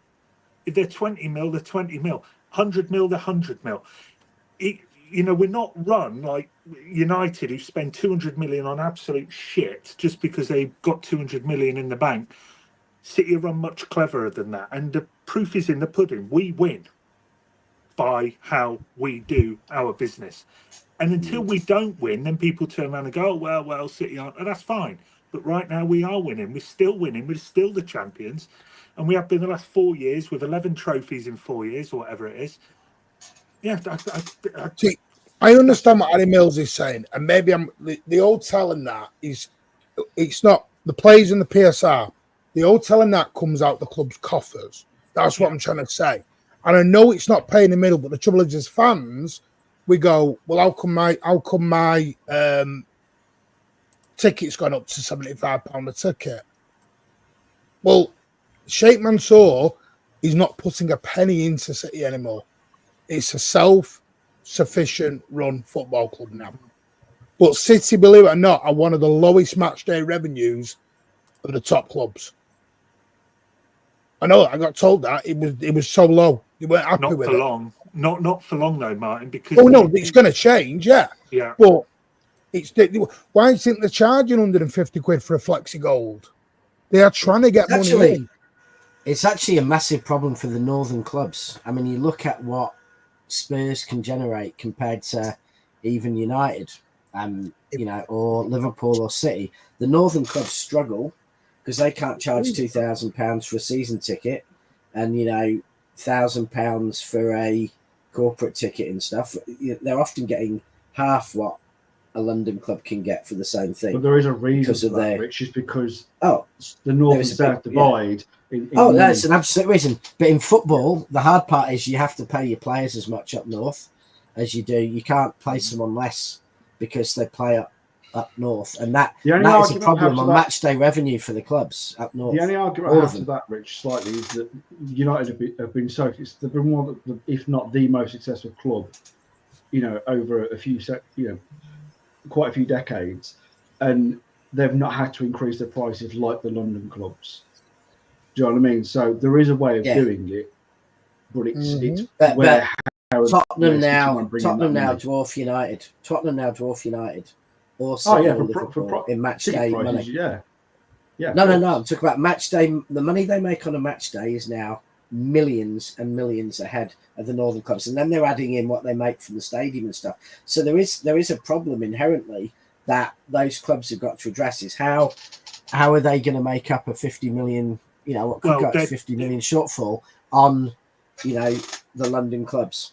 Well, they're doing it by removing season ticket holders and charging 120 quid for a ticket that cost Martin or whoever goes 30 quid. And then the Tunnel Club, I saw somewhere for a big game, it cost not the Tunnel Club, but one of the others, it was something like £9,000 a game. I mean, bloody, who's got that? Do you know what I mean? You multi-millionaires can bloody well pay that sort of money. That's where the gap's coming, and it'll happen more and more with City. And I hate saying this, but football is more and more and more a business. I mean, look what the conversations are around football nowadays. Barely anyone gives a shite about the league table anymore. It's our City guilty in court. That's all anyone's bothered about anymore. It's mad. It's I about think where the money will come from, in all honesty, is I think that they're seriously going to look at TV rights again, and where that's the clubs selling their own TV rights rather than the Premier League. Whether it's the 3 o'clock kickoffs that we don't see in the UK actually being shown on TV to get more of that revenue in, because I think that is coming realistically, because you can't get enough fans in the stadium. You keep building bigger stadiums, but you're not going to get a lot of revenue from that completely. They have to look at selling more of the TV rights. Do what Omar Barada Look at what's happening in America. Yeah, go on, Faye. Sorry, it just keeps cutting out for me. I'm just saying it's becoming really commercialized. Obviously, the expansion into America and everything at the moment, it's becoming a big, huge beast, isn't it? So it's going to reflect in to the everyday fans that are buying the tickets every week at the Etihad. It's going to have some reflection, sadly, on that. Yeah, me and Martin were both recently in the States over the summer, and I went to an NFL game. And the ticket prices are just, compared to what we pay in the UK for a football match, are just ridiculous. I mean, expensive. They're so expensive. Right. You look at what US citizens are willing to pay to go and see either an artist, a band, a game. They pay ridiculous amounts of money. Well, UK, if you look at the Oasis tickets, UK people are paying that. Yeah. And that's the thing. That's the a thing. one-off though, Rich, compared to the rest of. But sport in some countries is going up to the price. I thought next summer the British Lions come to Sydney, and I went in yesterday thinking I'll get tickets released, go with my daughter. They were over 300 quid a ticket to have a terrible seat at the back. So you're not going to spend 600 quid going to a game like that. It's madness, and it's sold out. So people paid it. Obviously we're more concerned about going. So that's the problem, and that's more damaging for the North and the South, because there are more genuine Tottenham, Chelsea, Arsenal fans who live in London and can afford to pay £2,000 for a season ticket than there are City fans or Liverpool fans or United fans or Everton fans in the Northwest. And so those clubs, if they keep up, have got to alienate their fans even more than the London clubs have. So they've got to figure out a way. And I don't know that TV's the answer, because at the moment, I think TV's at a saturation point. I think there's too much football, which is reducing the quality of it. So if anything, we need less on TV and therefore less TV money. The only reason the Premier League is like it is because the clubs all get the same money, and Bournemouth can buy a team and a coach that can beat Arsenal and City in 2 weeks. And that's why the Premier League's great. The Premier League's great because Bournemouth can beat City and Arsenal. In other leagues, City and Arsenal would have banged 5 past them. And so you can't funnel more TV money to the rich clubs, or you'll make the game worse. Well, the problem is, though, Rich, is that the counter argument really is that the wages aren't high enough in those northern clubs for regular people that can afford to spend hundreds of pounds on tickets. It's just not feasible. So you're going to get what happens at the likes of most of the southern clubs. Is you're going to get those people coming from abroad who will spend that money to go and watch the games. But what's going to happen to the regular fan base? They're going to be pushed into watching it on TV. Yeah, of course. Yeah, But what I'm saying is, Or corporate packages and things like that. No, that's 100% what I'm saying. But I'm saying the southern clubs, there's a lot of fans at the southern clubs compared to the northern clubs who can afford it. There are a lot of lifelong Arsenal fans who can afford to get to Arsenal. But if that City were to charge the same as Arsenal charging, their equivalents in the north would not be able to pay that because they're not getting the same wages. They're not getting the same salaries. I used to live in northwest London near Tottenham fans, and the proportionate wages are just so much higher. It's true. It's absolutely true. So we've got to figure out a way to deal with that without killing, the atmosphere, the fans, and everything else. And that's a problem we've got that the southern clubs don't. Not just us, United and Liverpool. Liverpool have this problem big time as well. I do apologise. They don't get the match day. Totally missed them. A1M, thank you for renewing for 17 months. I'm way behind on these. I apologise. Thank you for your patience. I was renewed for 17 months. Leo has renewed for an 18 months. So, Pep, he's very happy. More than you believe. More than you believe, I'm happy.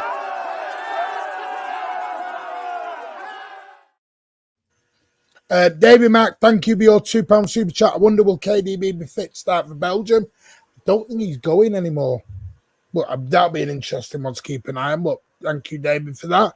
Amar, thank you for your £2. I'm sure infrastructure costs it doesn't count towards PSR. Maybe that was my fault. But it comes out the club's coffers, coming out of the bank account. And they put money into the female, the building a brand new, I don't know if it's training ground or the building a new. Training ground. Is it a brand new training ground for the women's team? Yeah. That's good. That's my point. There's not say they've only got 900 million. They might aside from 500 to that part, 300 to that part, 200 to transfers. That's what I'm meaning when I'm saying about the one pot. There's not a pot. So when we win all this money for winning trophies, that money goes into as well as buying, but infrastructure and improving of the club as well. It does. That's the part. You're right, man. It does, but there also is investment that comes in separately to top that up. So it's not just comes from all out of City's pockets. Do you know what I mean? The trouble is our investment isn't as big as others. That's what they're trying to get bigger. That's why we went down the APT road of suing them, because that's what we're trying to get up bigger. Oh yeah, that's what we're fighting for. Pretty big. No, I mean, I think what it is I'm just looking at this. I want to come to you. We've got De Bruyne on 400 grand a week, for example. So right now, De Bruyne hasn't given a answer to City, for example, yeah? Yeah. So City are thinking, right, 400 grand a week. They can't, until KDB gives them an answer, put a £250 million deal with wages, signing on fee, a fee, an agent's fee for Averts. Because if KDB then signs that deal on 400 grand a week, that money's already siphoned off. You understand what I mean? Yeah. So this is the part I'm trying to say about players going out is as important as players coming in. Yeah, of course it is. That wage bill is absolutely massive. I think that's what a lot of people's issue is with players like Grealish, who are on 300 grand a week. Yeah. And I think that's what people are struggling with. And it does make business sense to obviously have a clear out, because then you are saving money, but you've got to make sure that we're obviously buying the right players. You can go and have a bit of a spend fest, but it's got to be the right spend fest. You've got to really think about what you're doing. Yeah, they can do, but Sheikh Mansour isn't paying out of his own pocket for that. I know he can, but he's not. I know what you're saying. If you as an owner pay for the brand new stand, you're not really going to do that. I know that's what we want. I would if I had bloody 900 billion or whatever he's bloody got. No, I suppose you would. I suppose that is maybe a bit of a frustration with some, but all I'm trying to say is these are the parts we don't see as fans. I do think we think everything that goes on around is just magically wandered up out of thin air and it's arrived. The KDB thing, they can't move until they cannot do any deal for Verts till we have an answer on KDB. Yeah, What we're doing. And here's the thing on the finances, right? Normally, if you're doing something like that, you'd borrow the money from the bank at a good interest rate and you'd pay it. What happens if we go to the bank and we say we want this, we want 4% a year or whatever it is, and the bank says, well, we want to charge you 6% because you've got these 115 charges. We're a bit worried about what that's going to mean financially for you. We need to put a risk premium on, which is likely what would happen.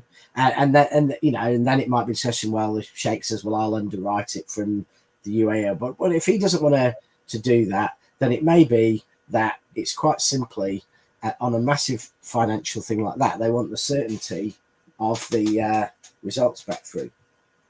And 115, and then we can go and borrow like many other club would and just get it done. I think you were right. Like when we did a stream recently, Martin, saying that we need to maybe look at stop being so sentimental with certain players. Like we've got a number of players who are coming to the end, whether it is end of contract or they're the wrong age profile now.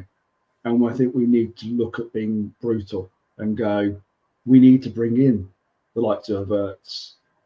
We need to bring in the likes of a replacement for Walker, because these players can't keep going on forever. And we do need to bring in the next generation, because if we leave it too long, we're going to end up like we first started when Pep first came to the club, where we had so many of these players that needed replacing. It took some big transfer windows to get the players that Pep wanted through the door.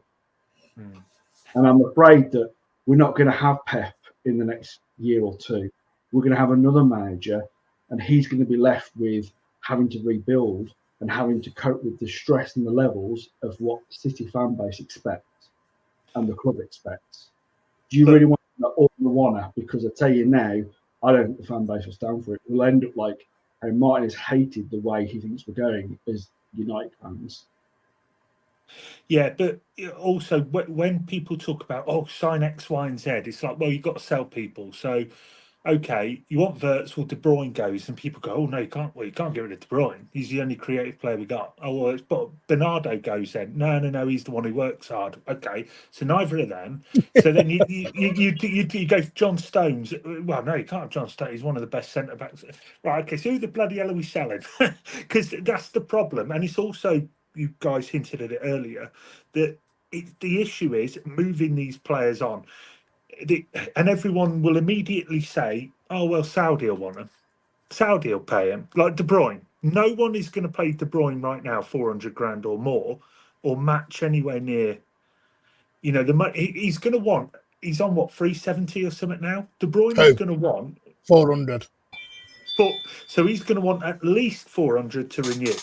Now, right now, you would say that would be a bad decision to pay him that money, as of today. In my opinion, it would be because of his fitness. So if he comes back, breaks down again in a month, and then he's out for 3 more months. What are you paying for? Yeah, exactly. Well, here's an example, by the way, Tone. Mateus Nunes, he's on 130 grand a week. Right. He's got a contract till 2028. Oh. Who is picking that tab up? Exactly. And that's he's about our best player at the minute, so no one. That's my point. People are going sell, but he's got a 4-year he signed a 6-year deal. Yeah. He ain't going nowhere. And they're not going to sell him at a loss. No, but this is why you need to look at the players that we've just talked about, that maybe you have to sell, regardless of how much you love them. We've got to start rebuild the squad. You've got to bring in, new players. I think Kovacic, I'm looking at this one, Faye. Kovacic, 2027. He's got 3 years left on 150 grand a week. Yeah. I do think that Kovacic, though, I don't know what it is about him. That was a crazy deal, whoever signed that one. Signed a 4-year deal. Yeah. I thought it was only a 2. I thought he was being brought in as an intermediary To be fair, we signed him for, his cost per year is about 5 million a year. So, in terms of his transfer fee, and he's on 150 grand, which is not high for a Premier League player. And Not he is really. a player who's played at the elite end of the game in top sides for his whole career. So I don't think that's that bad a It's deal. the length, though, Rich. No, No, no, Rich. I don't mean the deal's bad. I mean, like Tone said, you want to bring in 2 or 3 midfielders. Some have to go. Yeah. And but it's the ones on 400 grand a week and 20 million amortization a year who are our problem, not the ones who are on 150 grand a week and How much is Bernardo on? What's the 300 grand a week? That is exactly what I was about to ask. But Bernardo will have no book value now, so he'll have no amortization now. It'll be a couple of mil a season, so he won't be costing the P&L that much, just his wages. Some of them, like Grealish, will still be costing us 20 million transfer fee a season and 15 million a year. Whereas Bernardo's probably costing us 15 million a year. And they're the ones who are the challenge. Yeah, but Bernardo, look, if he goes next summer, there's some talk of it. Look, he's wanted to go every summer for 5 years. But if he does go next summer, let's say 20 mil, because this is his last year, Benfica, they're not going to pay him. What was he on? 280, 300 or something. Yep. They're not going to pay him that, and that's what he will want because he's not. It's his final contract, probably his final big one. Benfica aren't going to pay him that, so we are in a problem. Benfica do pay quite high values. They've got Di Maria, who he's quite well paid. The club themselves, Sporting, do make money. They sell very high young players, and they make a lot of money. So. I wouldn't go as far as they won't pay the wages. They will pay the wages. For certain players, like a Bernardo Silva, they may not pay so high up, but they will pay decent. See, this is what I mean, Jimmy Grimble, Cobber going to Saudi. Who says Saudi want him? Who says he wants to go to Saudi?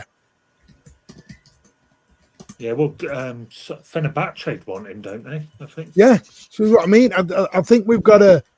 I think we've got to do this. I know everyone wants, because I was listening, I'm going to have a bit of fun with LB tomorrow. But this thing of, LB earlier on the stream, they were buying Rodrigo, they were buying Verts, they were buying Miguel Gutierrez. They'd sold 3 or 4 homegrown players. That's the other factor you've got to put into it. You can't just get rid of 4 English players or homegrown players and then buy all foreign.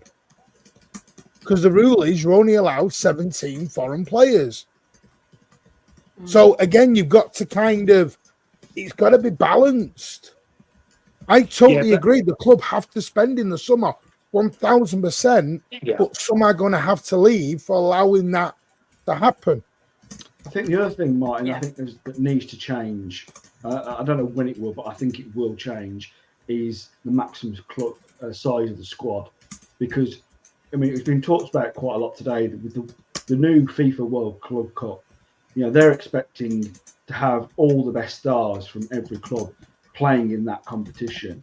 Then you've got, the normal internationals on top of that. You've got normal club football. The squad size, the amount of injuries, it's not just us that are suffering. It's so many clubs across Europe that are suffering because of so many injuries. Mm-hmm. Squad sizes are going to have to increase. Like LB98, the home grills should be getting reduced. Why? How do you get your international countries through then? How do you get your players through? This is the other side of the coin. Is he saying it will be, as in it should be, or he's saying it should? Yeah, are you saying it will be, or are you saying it should be? I just think normal squad sizes go up. I mean, where that relies on homegrown or international, I personally think that the numbers just have to go up. I don't know what that number is, but I think it has to be higher than it currently is to sustain the amount of injuries that are happening. Now, I completely get the logic, and I get it. But Martin knows he's going to know I'm going to go on a rant now about bloody squad size. But people have said at the start of the summer we need X, Y, and Z. But we did still have a squad of like 24 players. And I know people sat there now, probably in the chat, I've not looked, going, oh, well, we need this, that, and the other. And I get the striker thing, okay? I get the striker. No one knew Rodri was going to get injured for 10 months or however long he's out for. So that's just an unfortunate thing. I'm not saying we shouldn't have someone who can step in, but we can't add to the squad without players going as it stands. And this is something that, like, everybody wants a striker. That's fine. I get it. But who's going? Because the squad numbers are only one. Do you see what I'm saying? Like, right as it stands now, players have to go. Yeah, Tone, we could. I think we could have signed a 6 and a 9 in the summer On top of what we have. Yeah. Yeah, of course we But could have. okay. I think we could have. Yeah, I don't think beyond that. I think when you start replacing players, but I think really, the 9, to me, they are 2 roles in your team. Like if Haaland gets injured, and he was injured for a very long period, we can go to a false 9 and we can cobble it together. If Haaland needs a rest, you can't tactically switch from playing with a 9 to playing with a false 9, then play 5 games with a 9, then play one with a false 9. You just won't get the training in and the ability to do it right. So we do need a backup 9 so that Haaland can rest, every 5th game or every 4th game, even if he stays fit. And I think we did need a 6, but I mean, I've probably said that for 4 seasons, and to be, for about 6 months, I thought Phillips was the answer because we did sign it and I was pleased. But we were right 3 of those seasons not to sign a 6. It didn't affect us and we did well. So, I was, talking nonsense by panicking. And then this season, Rodri gets injured and it's right. And that's just, that's just life. And, unfortunately, the Phillips should have been the answer and it didn't work out. But I do think, in January we should go for a backup 6 and a backup 9, even if we don't sell. And who you taking out of the squad? I'm not taking anyone out of the squad. Yeah, but because we only named 21 players. So we haven't named 21 players, Rich. No, there's 24, but some of them could have been named on B lists and were. But they haven't. So you're gonna have to either readjust and deregister. Is a possible. You've got way Wilson S. Brand, Martin, who hasn't even kicked a ball for us. Do you know the funny thing is, Fee? I'm going to come to you on this. We need to move on to Brighton. I promise I'm going to be here till midnight. Here's a question, and everyone's saying this, but I've forgotten what my damn question was now. Old age. Where was we at then? I've lost where we're at. I'm lost as well. Replacing players, mine. Yeah, Yes. I know. I had a question and my head's gone. What would you do, Faye? While I try and think with me, wrap my brain. What would I do? I've just had a total moment, and I apologize. I've just had a proper moment there.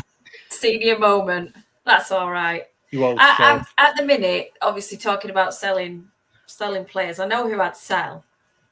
And I think there's one in there that people disagree. But I'd definitely sell, as much as I love all of these, by the way, I would sell Bernardo because I do think he wants to go. I think he needs to go. Because that wage bill is crazy. And I think I would sell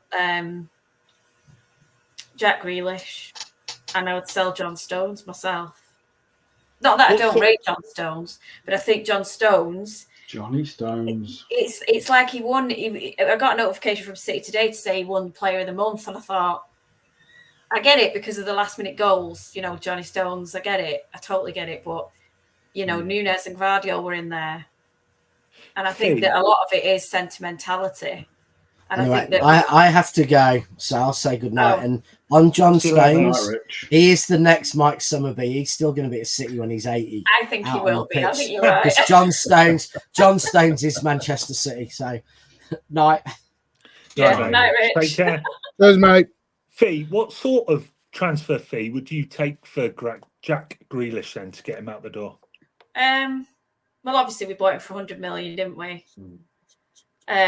It's going to be nowhere near that because he's not contributed enough. Let's be honest. As much as I think he's great at killing a game and he controls, doesn't lose the ball, he's a brilliant player. I know what my question was. Carry on. I know what my question was now. Okay. Why is it down, Martin? I don't know. I'd probably get no, I'm not very good at this kind of thing. But I think with Grealish, you're looking at probably 50, 60, do you think? 50, 60, maybe 40. I just don't think people are going to pay premium Grealish money, especially with his form dipping so much and, questions around his commitment and everything else. I just don't. I'm shocked. Oh, yeah. As Am my I being question. controversial?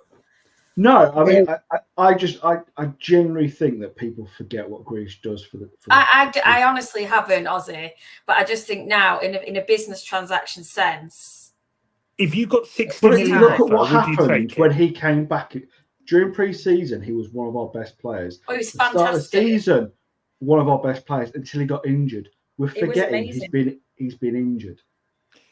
No, I don't know. I If you just got think off, we're putting too much. Just like I think, like I said, there are certain players that don't get the respect. And I'm not saying, Fee, that you're not giving him respect, but I think sometimes we do just kind of forget what certain players do. You mentioned Bernardo Silva. He doesn't add to the goals and assists very much, but he does a job.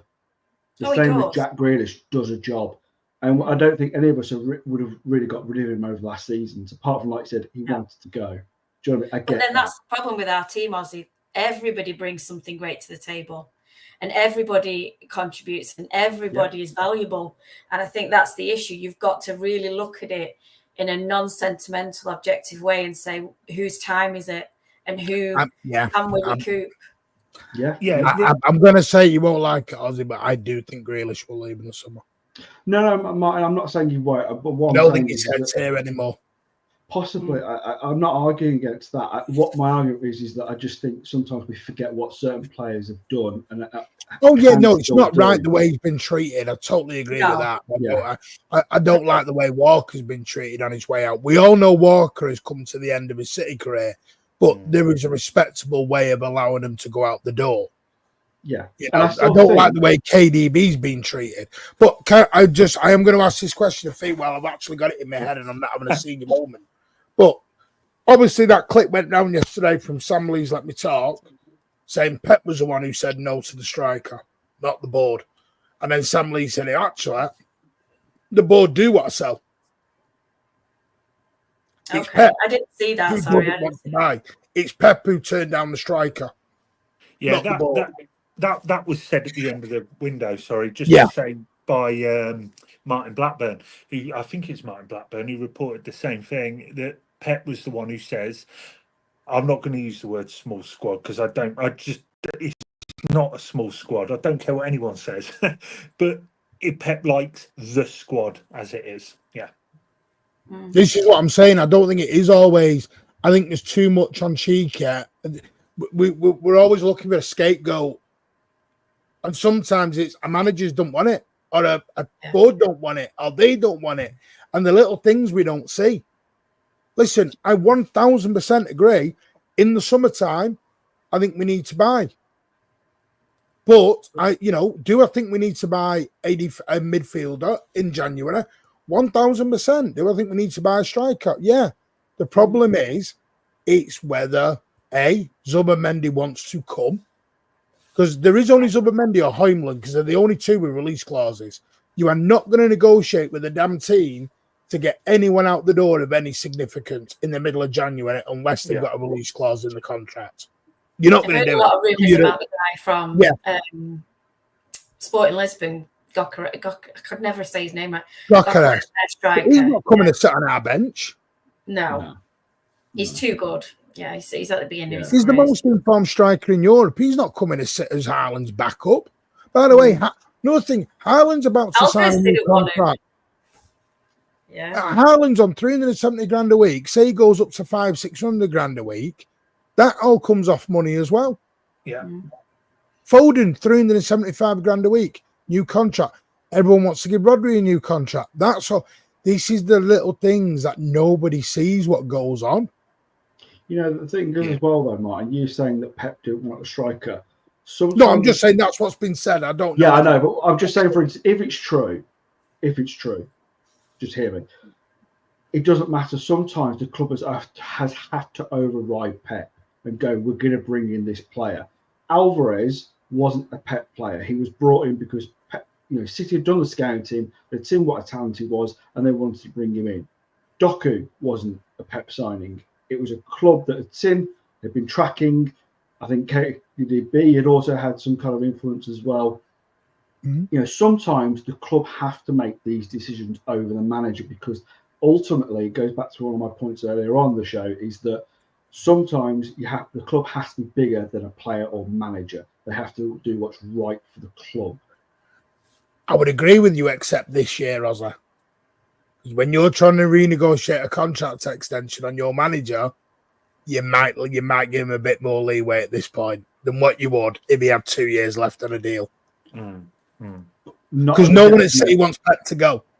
No, I know they don't, but I think there's also not the detriment if Pep leaves next summer and we've not brought in the players that we need. I'm sorry, but that's a dereliction of duty for the club, not on Pep. Do you know what I mean? And by the way, these are all just rumours that are out there. Nothing that we know or we've heard or anything. It's just rumours. So I'm not doing ITK stuff. Some trust Sam Lee, some don't. Some think he's a bit of a this, that, and the other. Yeah. Some don't, and that's fine. Not a problem. Right, I want to move on. Fee, I'm going to start with you, as we're going to be here till midnight.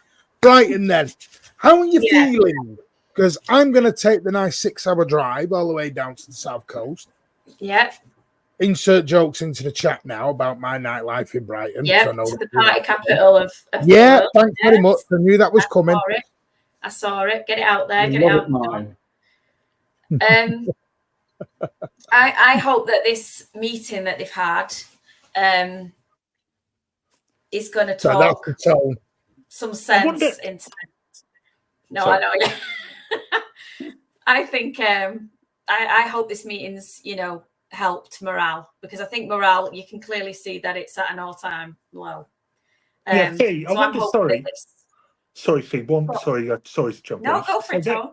This meeting, I wonder where that's come from, Martin. I wonder where that bloody thing. Sorry, Fee, you crack on. I'm messing with Martin. Sorry, Fee, you carry on. Didn't come from me. Came from you. No, I won't say it. I'm not saying what conversation we had earlier privately. Yeah, sorry. Carry on. Behave yourselves. It's him. He's the one winding it up down there. Seriously. Up there. Yeah. So I think Brighton, hopefully this meeting has done something for all the lads' morals. I would also quadruple Edison's wages, just to put it out there. But yeah, we're not buying anyone in the summer. We're just giving everyone new wages. Get rid of them all and just quadruple Edison. It'll be fine. See what he can do it all, Edison. Anyway, put him in midfield. See what happens. Yeah, but no, it's just on that thing. I'm sorry, jump in. Yeah. Someone put a tweet out about that the other night. Someone said they're not going to buy anyone in January because he's actually considering giving Edison a midfield role. Someone actually started believing it. I went, oh my God, someone's just put a random tweet out and you believed it. And they were like, Edison in the midfield. I went, no, stop. Well, even I did it, Martin. I put one out and I said, put Edison in midfield, Guardiola as the 8. I said, and Carson up front. And so people were liking it. And I thought, you do realise this is irony, don't you? I'm going to put a bullshit rumour out in the next few weeks. You will never know what it is. I'm just going to stick it out, or Tone will, one of us, or Andy, or someone. We're going to put something out there, and I'm going to see if it gets traction. I just want to see how far I can push this. Carson on the left wing. Ozzy going in as Pep's new assistant in a new 3-year deal. Yeah. I know who City admin is. I know who the City admin is. No, it's the other way, isn't it? That way. Ozzy's down there on the corner. Yeah. Oh dear. So, are you worried about this weekend? A little bit, yeah, because I think we are clearly rattled. I think there's obviously issues.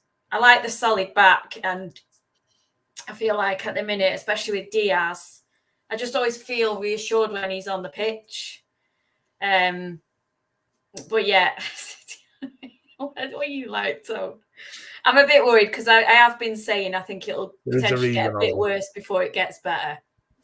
But hopefully not. This might be a turnaround, this meeting, because all it can take sometimes is a bit of morale boosting and a bit of togetherness, and they realise, give their heads a wobble and get out there and do it. You never know. But I'm hoping for a win, obviously. I'm hoping for a good, at least, 2-1, something like that. That'd be amazing. I think we've got it in us, and I'm always positive. Space what? Space what? What? Space what? He wants the spaces for you, I think. He wants one of your He wants the spaces. spaces because he's on the naughty step on the Mancunian way at the minute. I was wondering why he weren't on. We need Alan. He's on the there, naughty mate. step. No, take him off. It's off you.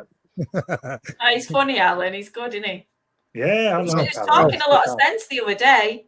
Yeah, and then flip flop the next day back to he didn't want the kids. He was good with That's LB Alan. Martin. He was good, positive stuff. Yeah, because that's his idol. Listen, you have to Hang remember, on. Martin runs a tight iron ship here. Alan's not a member of the Mancunian way. I've noticed that. He's not a member. Not a member. He only joins memberships of certain channels, does Alan? Oof. Oof. Oof.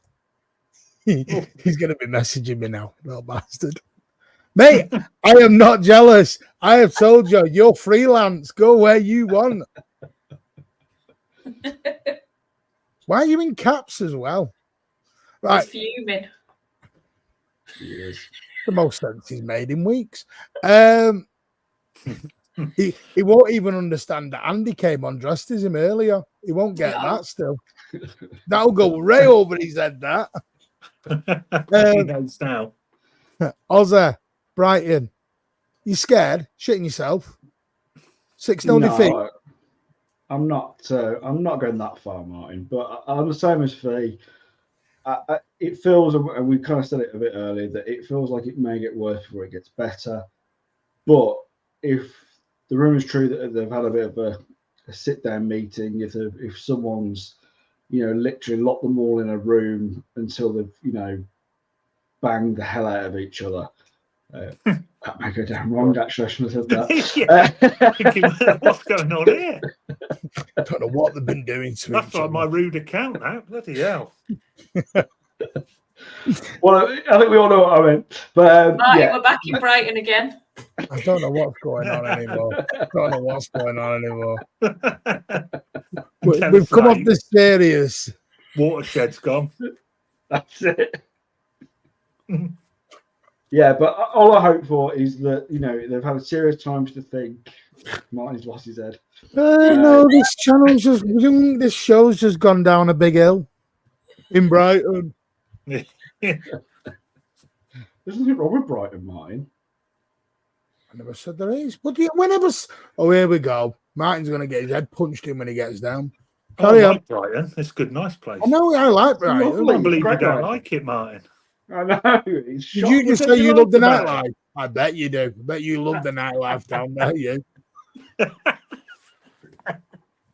Well, I did hear a lot of people giving him comments at the game. Oh, aren't you tall? You've got lovely eyes. I know. No, they didn't. No one said that. Oh, why did you all? No, Tone, I've come actually on. Don't be bashful. Do you know? Guy. See, Andy said earlier on, let Fee speaks. Why we don't let her speak? Look, she's just filth. Yeah, You're filth. she's just done us all. You're I'm filth. not. I'm not. Hang on.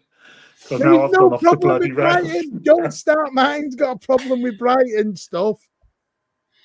Oh, Ozzy's just like, No, what Dash, am I doing? no. Because I ain't getting that in Brighton. I can tell you, mate. All right, carry on. Brighton's a lovely place. I can't. No, I'm not. I'm getting smashed when I get. No, can't say that either. God, he's gone. He's gone. It's it. Close the channel down. Martin's going to get kicked off YouTube for this, Phil. Well, that's the channel demonetized. Sorry, all. Not our sponsor. It's all in front. I No don't one's know. said anything. It's fine.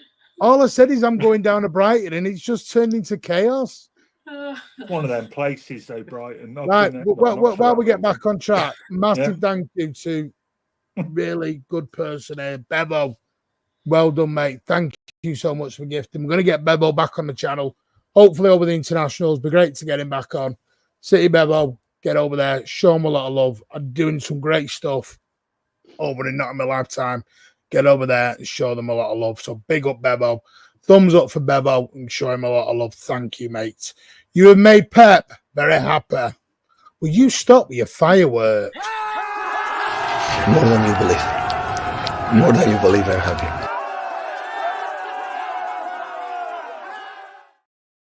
And then we come back down to the breaking news is out tonight. Jack Grealish has returned to training at City over the last couple of days, according to England interim manager Lee Carsley. Well, he frigging had to be, because they'd have a meltdown if he hadn't been in training. Yeah, and then Pep says tomorrow he's not in the bloody squad. Yeah, Pep comes out tomorrow. He's not trained for 3 weeks. What? No, you lot are not understanding Brighton, really. Right, Ozzy, let's get back to football. Brighton. Yeah, Brighton, the club. You're going 4 at the back, Right. 3 in the middle. No, I think you've got to stick with the 4. I just think it needs to be a lot more solid.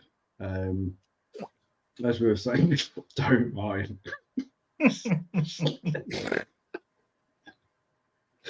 The one thing I'm going to say about Brighton is we know how good they are. Like, they're a team you've got to respect. But they've not exactly had the best few games themselves of late. They lost to Liverpool. I thought they got in behind. At Liverpool. No, I was actually being genuinely football then. I was being football then. Bullshit. I was. That was football then. No, it weren't. No, it wasn't. Yeah. This is turning into the 9320 podcast. The smut. We should have had a few beers and everything in here. It's like turned into like a pub. I don't know. It's what they call them, snug. I think we should all join Martin in Brighton over the weekend and have a few drinks, because this is what it's turned into.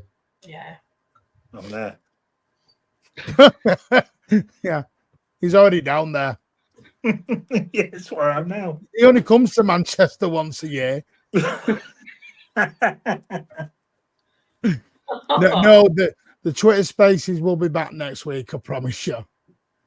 I'm having a break off them because they're a bit toxic at the minute, and so I'm just staying off them at the minute. No. Once we beat Brighton, let's do one on weekend. Yeah, they're talking about the late ones that go on till 5 a.m. Just go. They're really good. Just the last one, it really just got.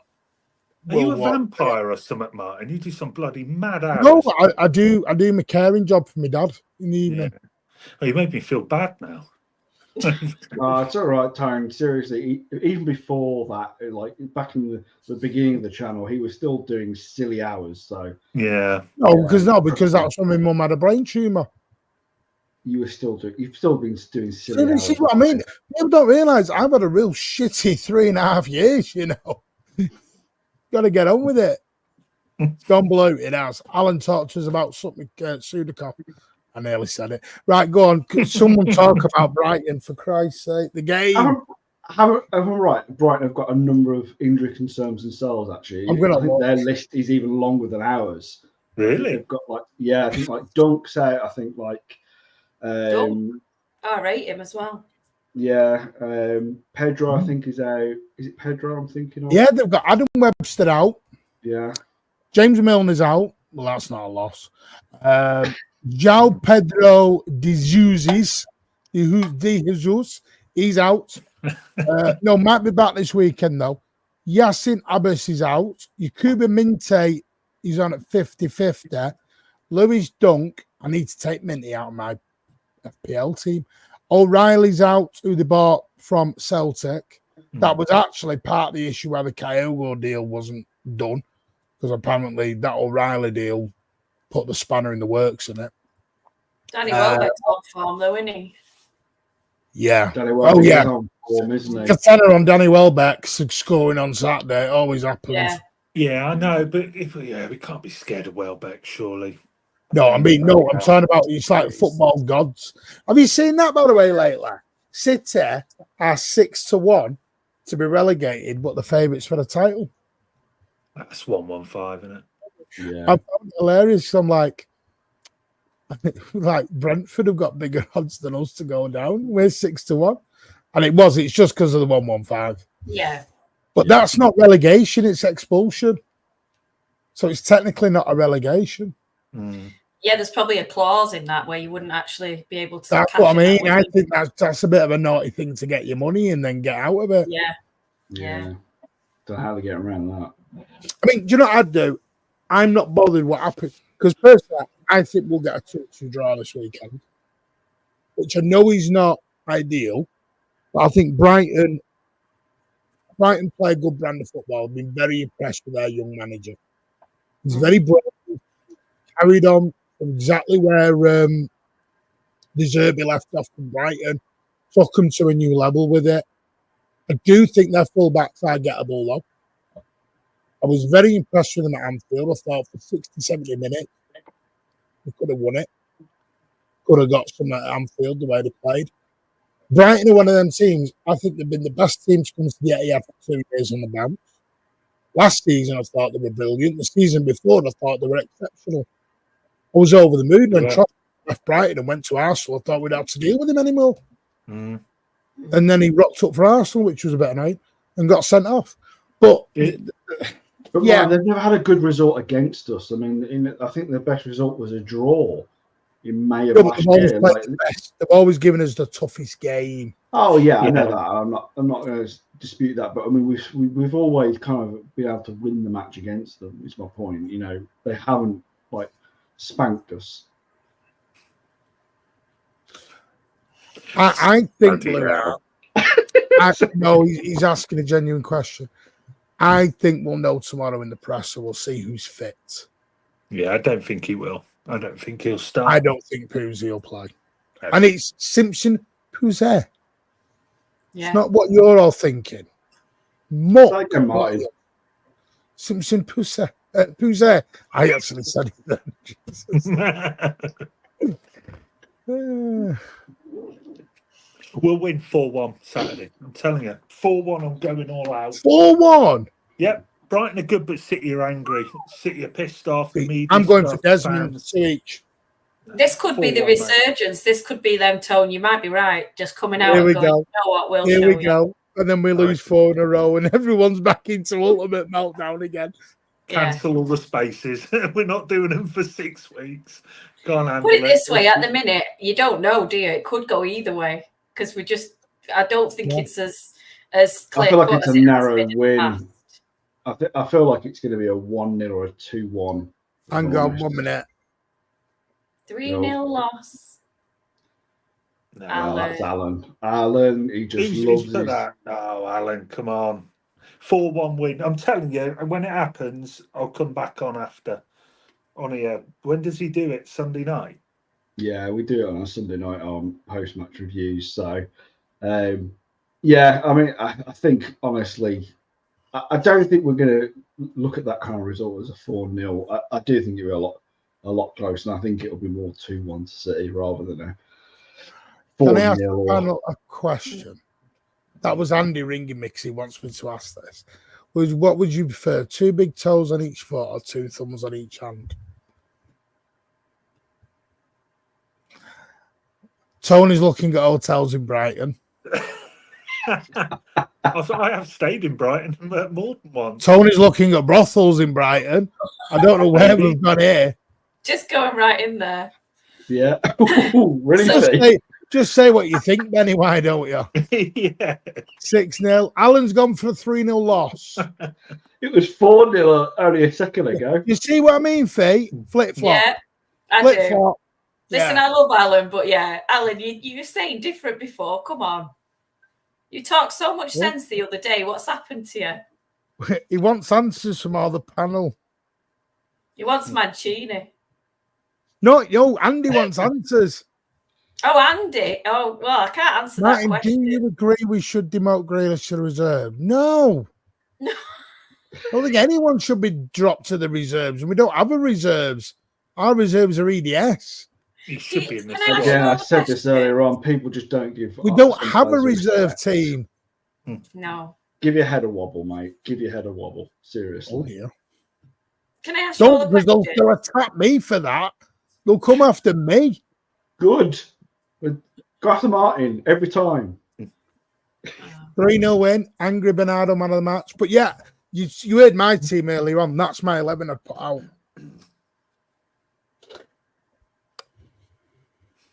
Do you think that any of the players should stay away by choice from their international break? I don't think All they of them. can. Are they legally I think if they're obliged? called up, we've got to go.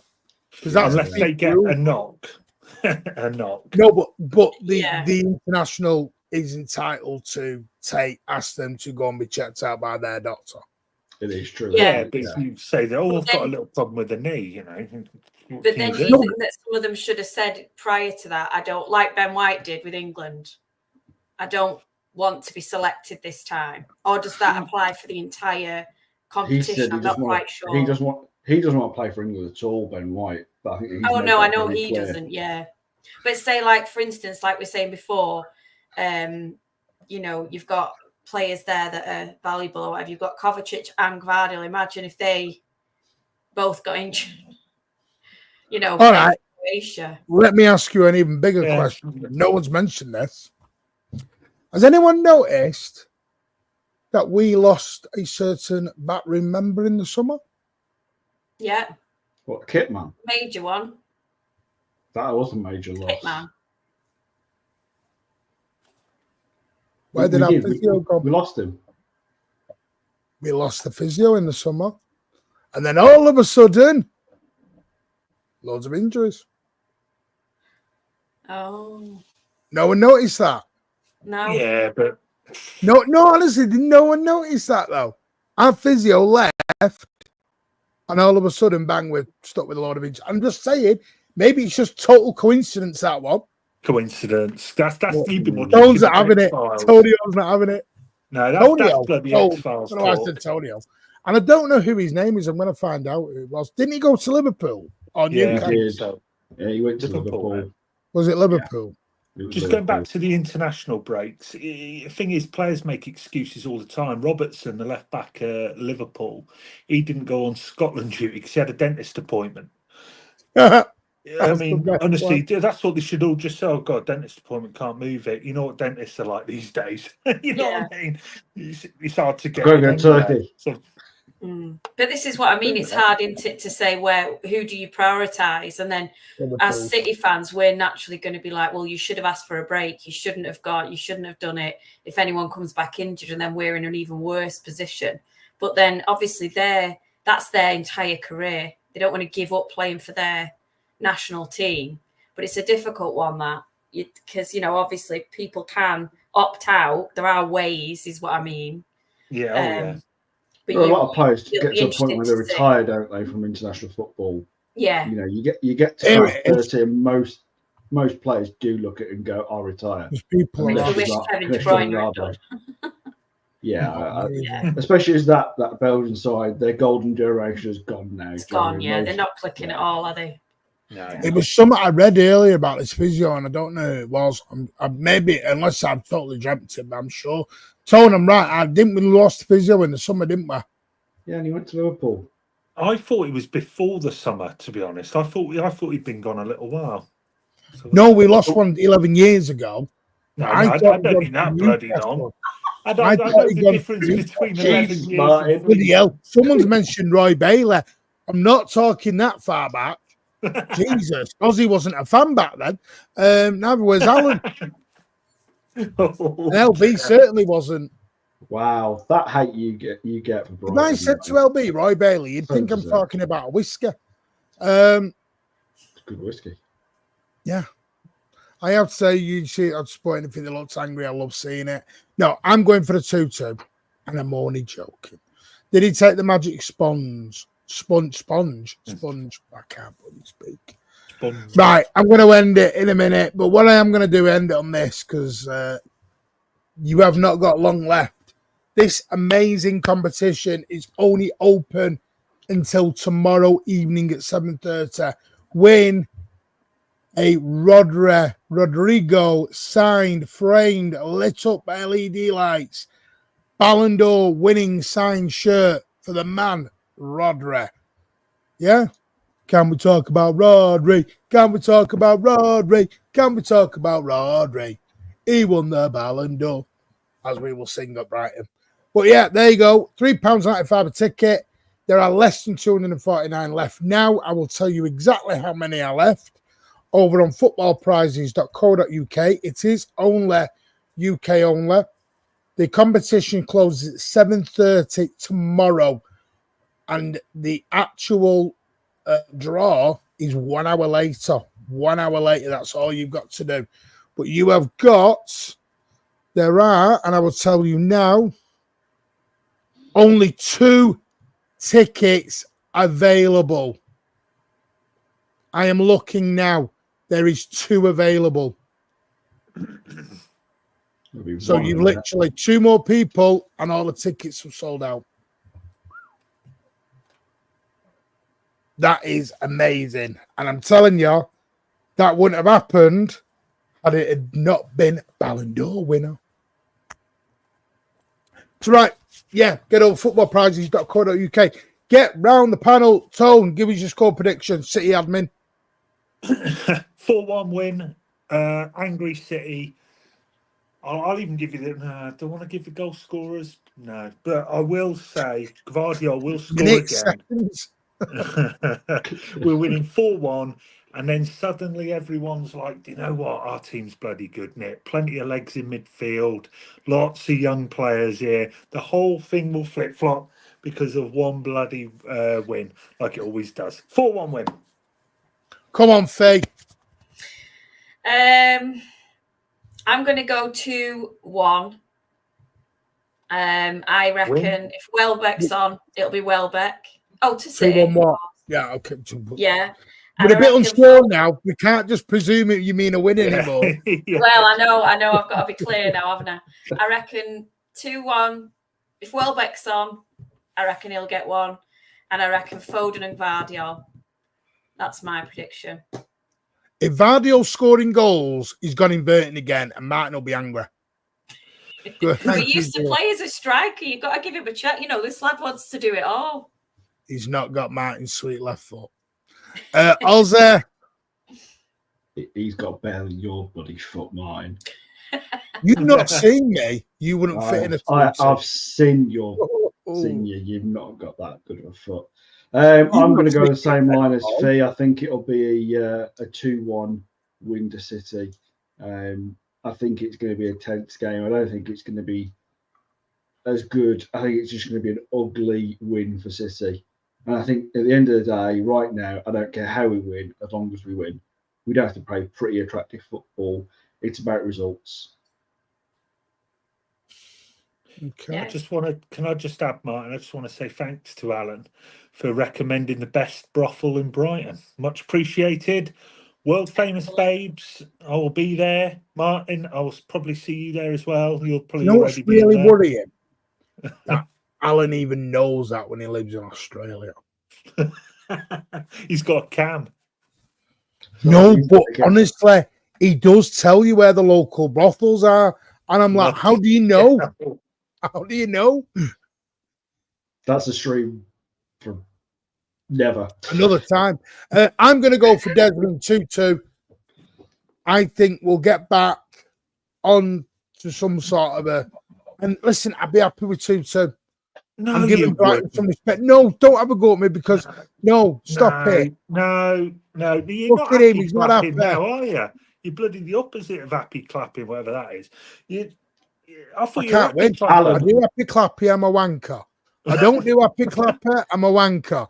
What the hell can I do to make everyone say Martin's not a wanker? Please, just let me know.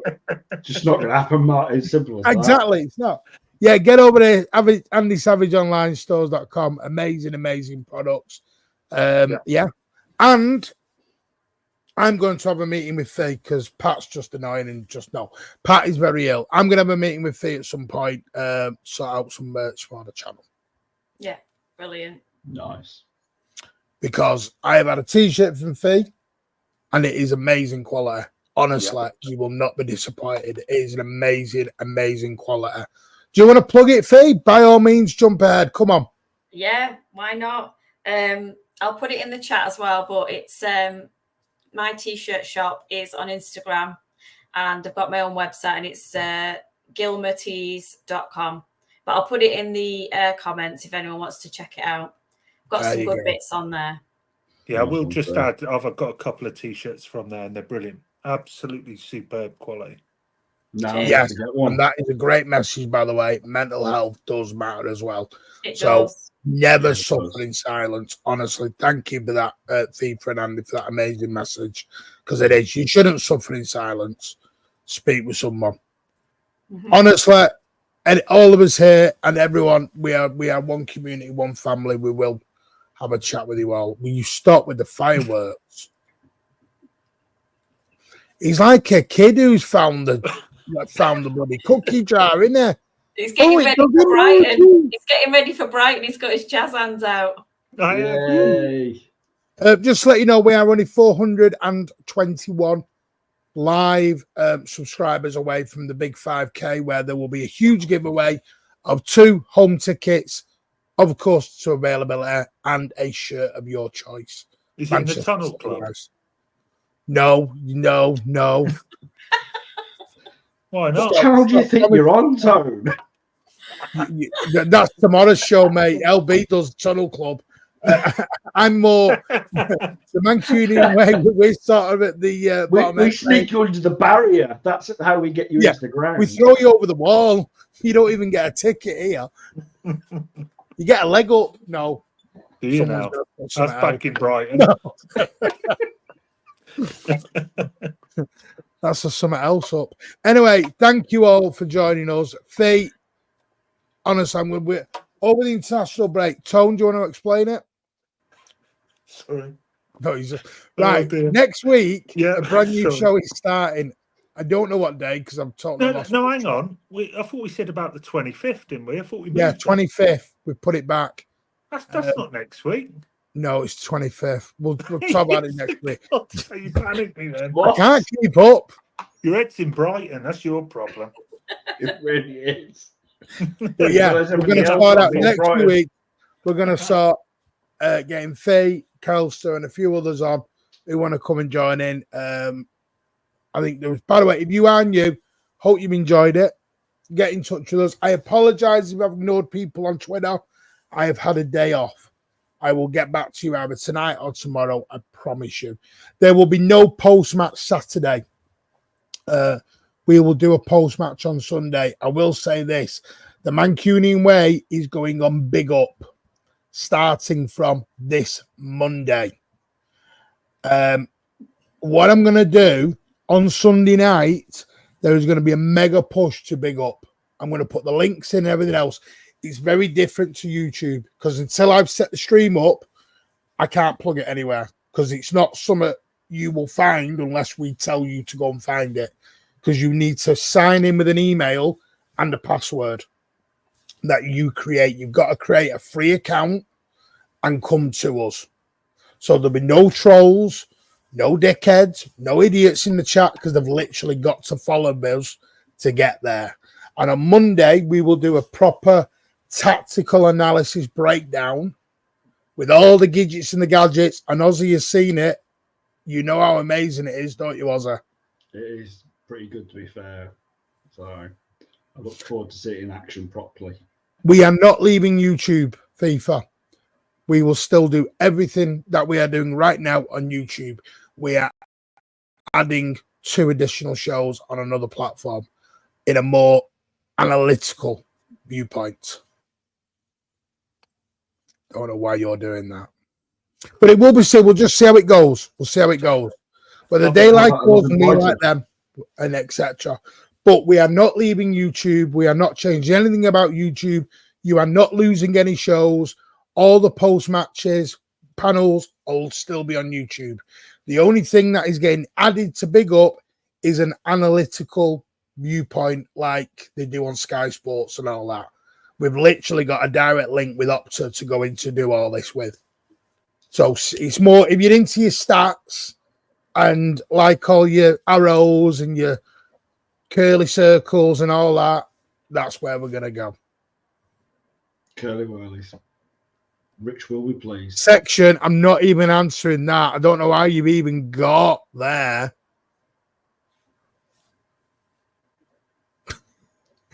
I don't know.